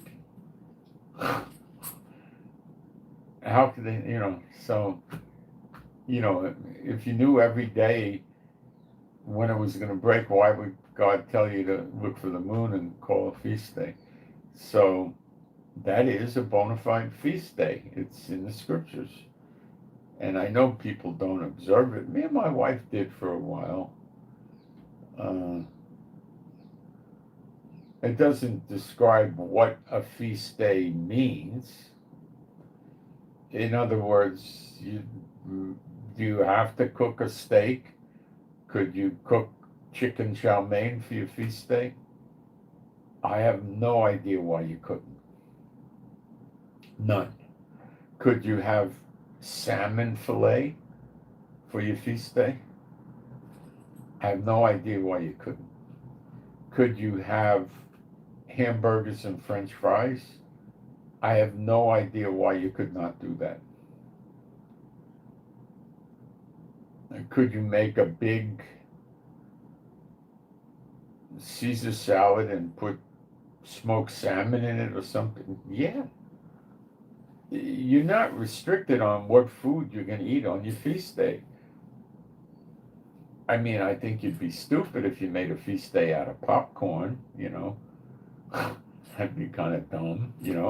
I don't think you want to eat poison ivy, although it's, not, it'd be pretty dumb to eat poison. But I mean, you could have your feast day, with shawarma, with falafel, with burgers. You could have hot dogs, you could have pizza, whatever you want to have on your feast day, you have on your feast day.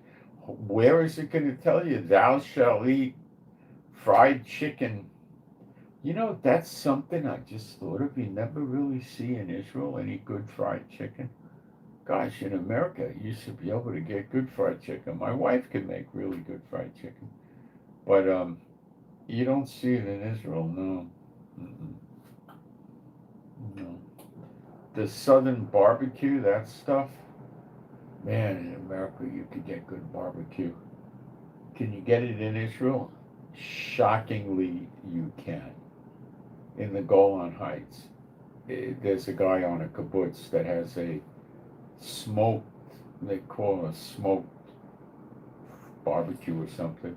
It's what you would call like southern barbecue in America, or smoked. And is his food good? No. His food's better than good. It's excellent. This guy is the only guy I know that makes bagels that taste like New York bagels. This guy's a food genius. I don't know where I don't know how and where he gets this done, but the guy has extremely good food. It's costly. You get a combination plate of his for about $100 US, but my wife and I would go there and we'd eat a meal at his restaurant, which was a nice restaurant, nothing super great, but nice. It's a good 40-minute drive each way, so I don't like going there anymore. And when COVID happened, what he would do is you would give him your orders, and he would drive it into a place near us, a shopping center, and people would meet him there. And he'd give you, I think you had to give him a credit card, and then he would deliver the order to you over there. So we did that once, maybe twice during COVID, maybe more. I don't know, maybe 3 times. I can't remember. But we would eat it for at least 3 days. We would be eating for 3 days off. It was so much food. Really good. You know, he'd have the beef, he'd have the turkey. He didn't have it heavily spiced. Not that I think it's a great idea to have it heavy. You can go to some of these barbecue joints and they do heavily spice it, and what happens? After 5 or 10 bites, your mouth is burning and you don't taste the food anymore. All you're doing is knowing about the spice. I don't enjoy that. I know there's people that run around and they have t-shirts that say, if it's not hot, I'm not interested, and they just want to eat hot pepper. Occasionally I put that on my eggs, like there's a Tabasco scorpion sauce I have. It's not made out of scorpions, but it's just really hot. It's made from plants, but like cayenne and stuff, but it's really hot.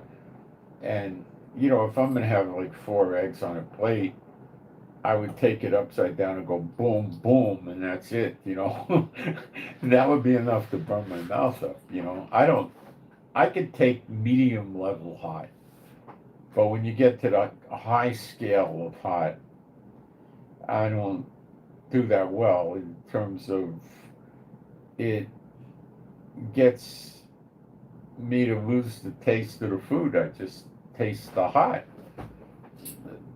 It's not all that much fun, But anyway, yeah, they got that. It's just a weird thing that the guy happens to be here, and his food is, I don't know, he must have had a restaurant in the States at one point in his life, but he does the job so effectively.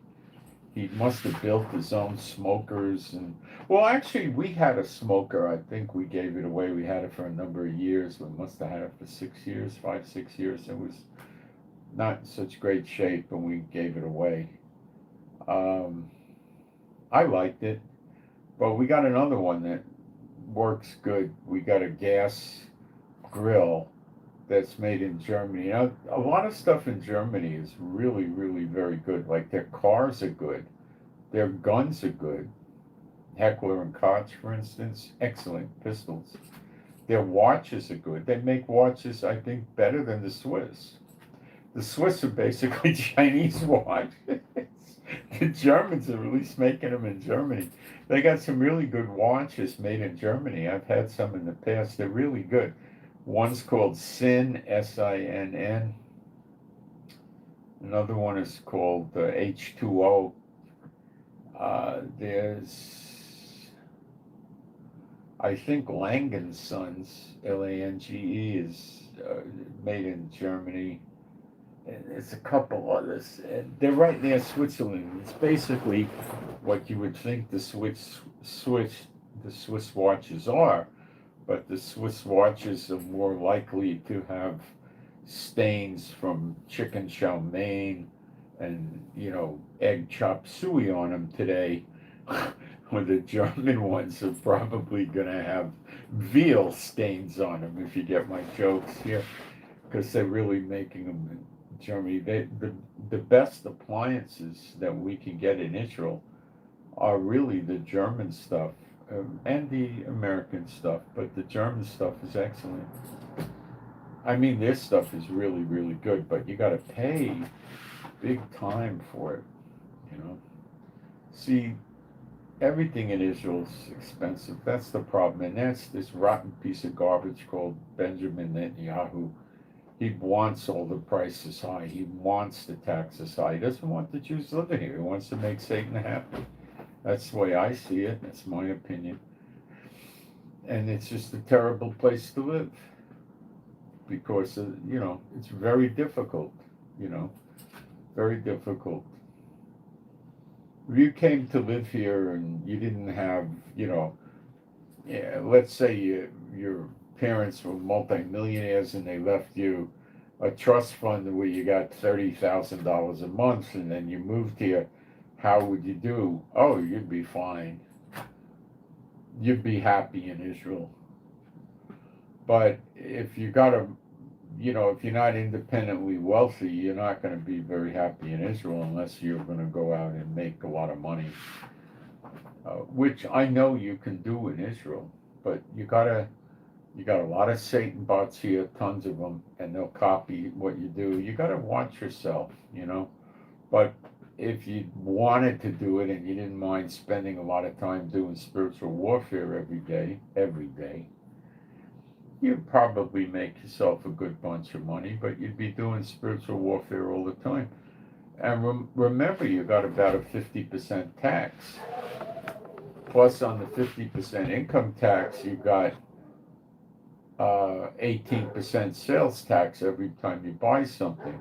And you got a $3 per gallon gasoline tax. So you're paying about $7, $8 for diesel now, a gallon. And it's, imagine trying to live here. If you wanted to get a nice house in a city that has conveniences in Israel, a good-sized city with conveniences, right? And you wanted to get let's just say a 2,500 square foot house on a third or a fourth of an acre even, right? In a city, you're probably at least $3 million. Okay? Maybe 5. It's crazy.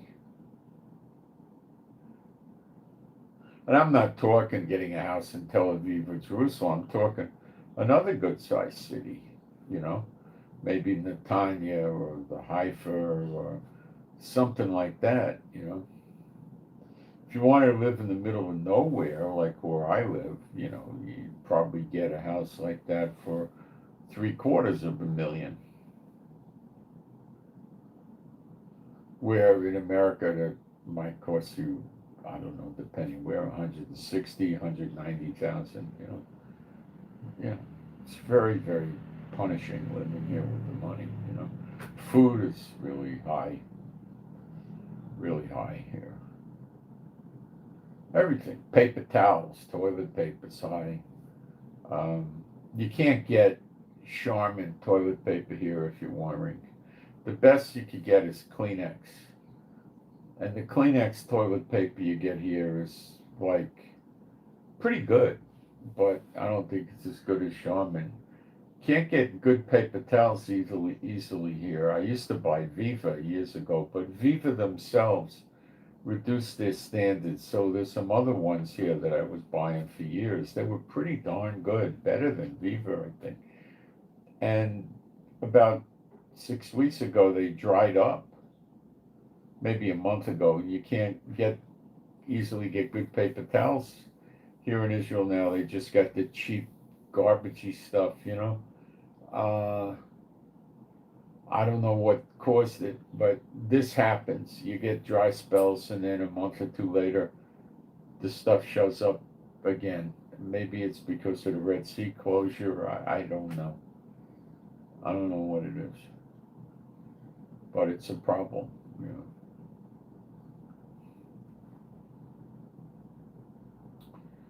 So that's what's going on here, and it's in play now. So just pay attention. We got the Hamas thing. What's today? Wednesday.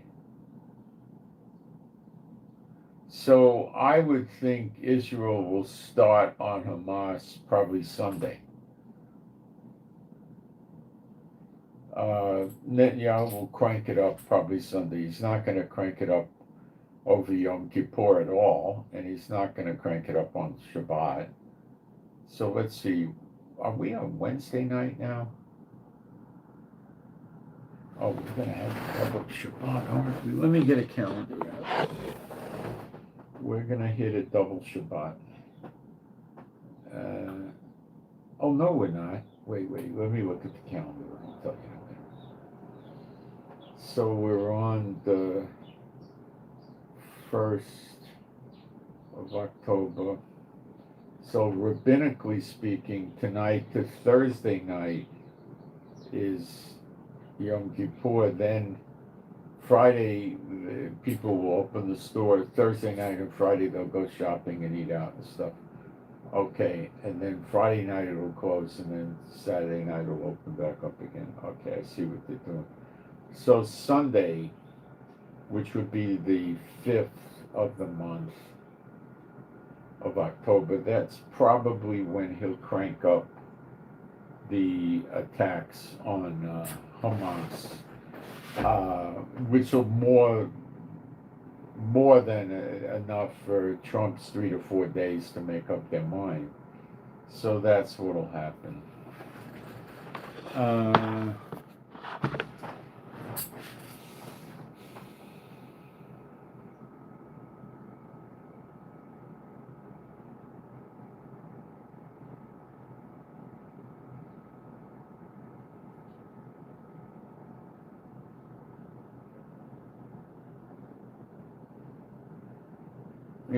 That's what will happen.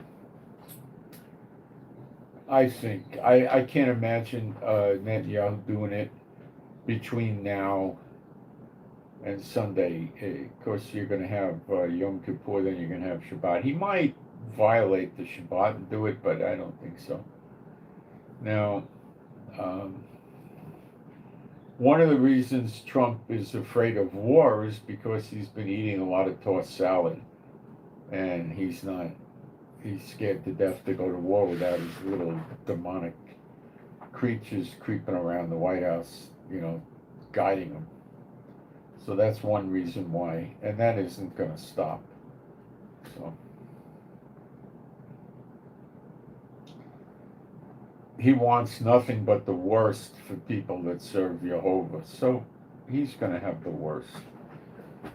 Okay, remember, I don't think any of us are going to be not taken off guard when we hit the day of vengeance, which is probably the same day that Yeshua appears, or maybe he appears after the day of vengeance, but I have a feeling it might be the same day. So the day of vengeance is associated with the year of recompenses and with the year of recompenses, but it should be the time of recompenses and the time or the period of redemption. But anyway, I don't like the year because it's not a 360-day calendar year. But moving along, so if it's kind of in between recompenses and redemption, so that's probably the day that he appears in the clouds. Yeshua appears in the clouds, and we get changed in everlasting life and so forth. That's my take on it. Can I be wrong? Yeah. So I think that we know a lot of the events that are going to happen, which the world doesn't know, so we have a big advantage there, but we don't know the day or the hour, and I think it'll take everybody off guard. So it may come before you think it's ever going to come. Remember that. All right. My Heavenly Father, Jehovah, I come to you in prayer now, B'Shem Yeshua HaMashiach, for all the true believers that watch and listen and follow the channel and walk in the true gospel and have the true gospel. I pray for all of them and their kids and their families and households. And I pray for me and my wife also. I pray that we'd all be happy, healthy, and whole, and safe and secure, including everybody's animals and pets. And our finances would be adequate and then some. We'd have excess, and the unclean spirits, all their works and plots of the unclean spirits and the people that serve the unclean spirits, all these plots and works of theirs to make problems and difficulties for us and make us spend money and get upset and aggravated. All these works of theirs are null and void, of no value, no effect forever, and they cease, and no new ones come on anymore for the next 5 years continuously. And I also pray that the past works they did dissipate and go away without any damage. And I pray that their efforts to stop us from witnessing and teaching and explaining the true gospel to others, all their efforts to stop that fail and are of no value and no effect forever. And I pray that the gospel does spread. And I pray that we're able to soon meet together in Israel and provide a place to bring new believers. And I pray that we can meet with other believers in the true gospel that walk in the true gospel. And I pray for your healing and recuperative power to flow through all of us, that we don't get sick, ill, or hurt, or injured, and we keep healing.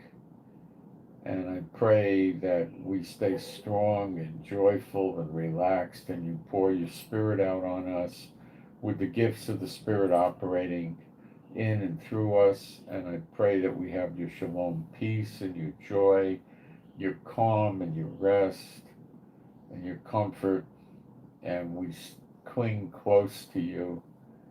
We don't go away. And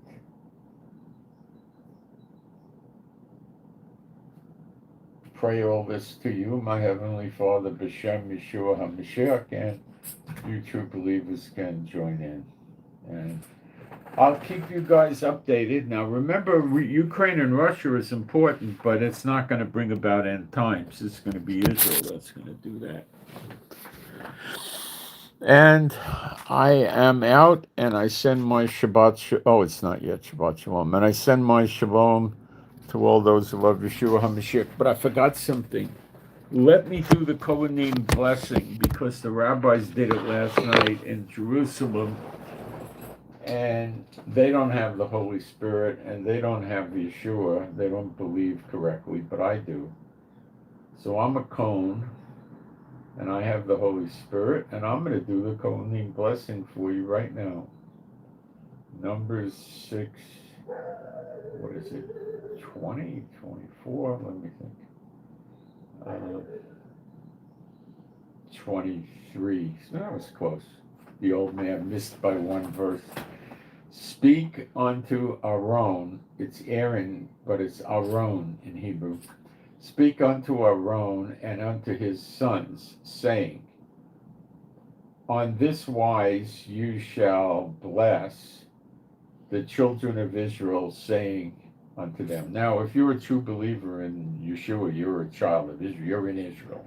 Okay, now I'm doing this for real. I'm in Israel where God accepts you. I'm a Cohen, descendant of Aaron, and I have the Holy Spirit. Okay? All right. This is for real.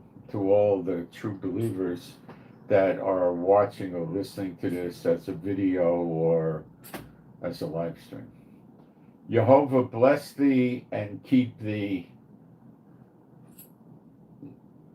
Jehovah make his face shine upon thee and be gracious unto thee.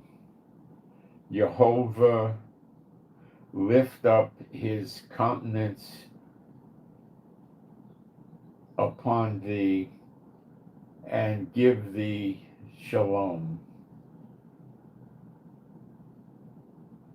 And I put the name Jehovah upon the children of Israel, and Jehovah will bless them. B'Shem Yeshua HaMashiach. Do all things in the name of Yeshua. The rabbis don't do that. They don't have the Holy Spirit.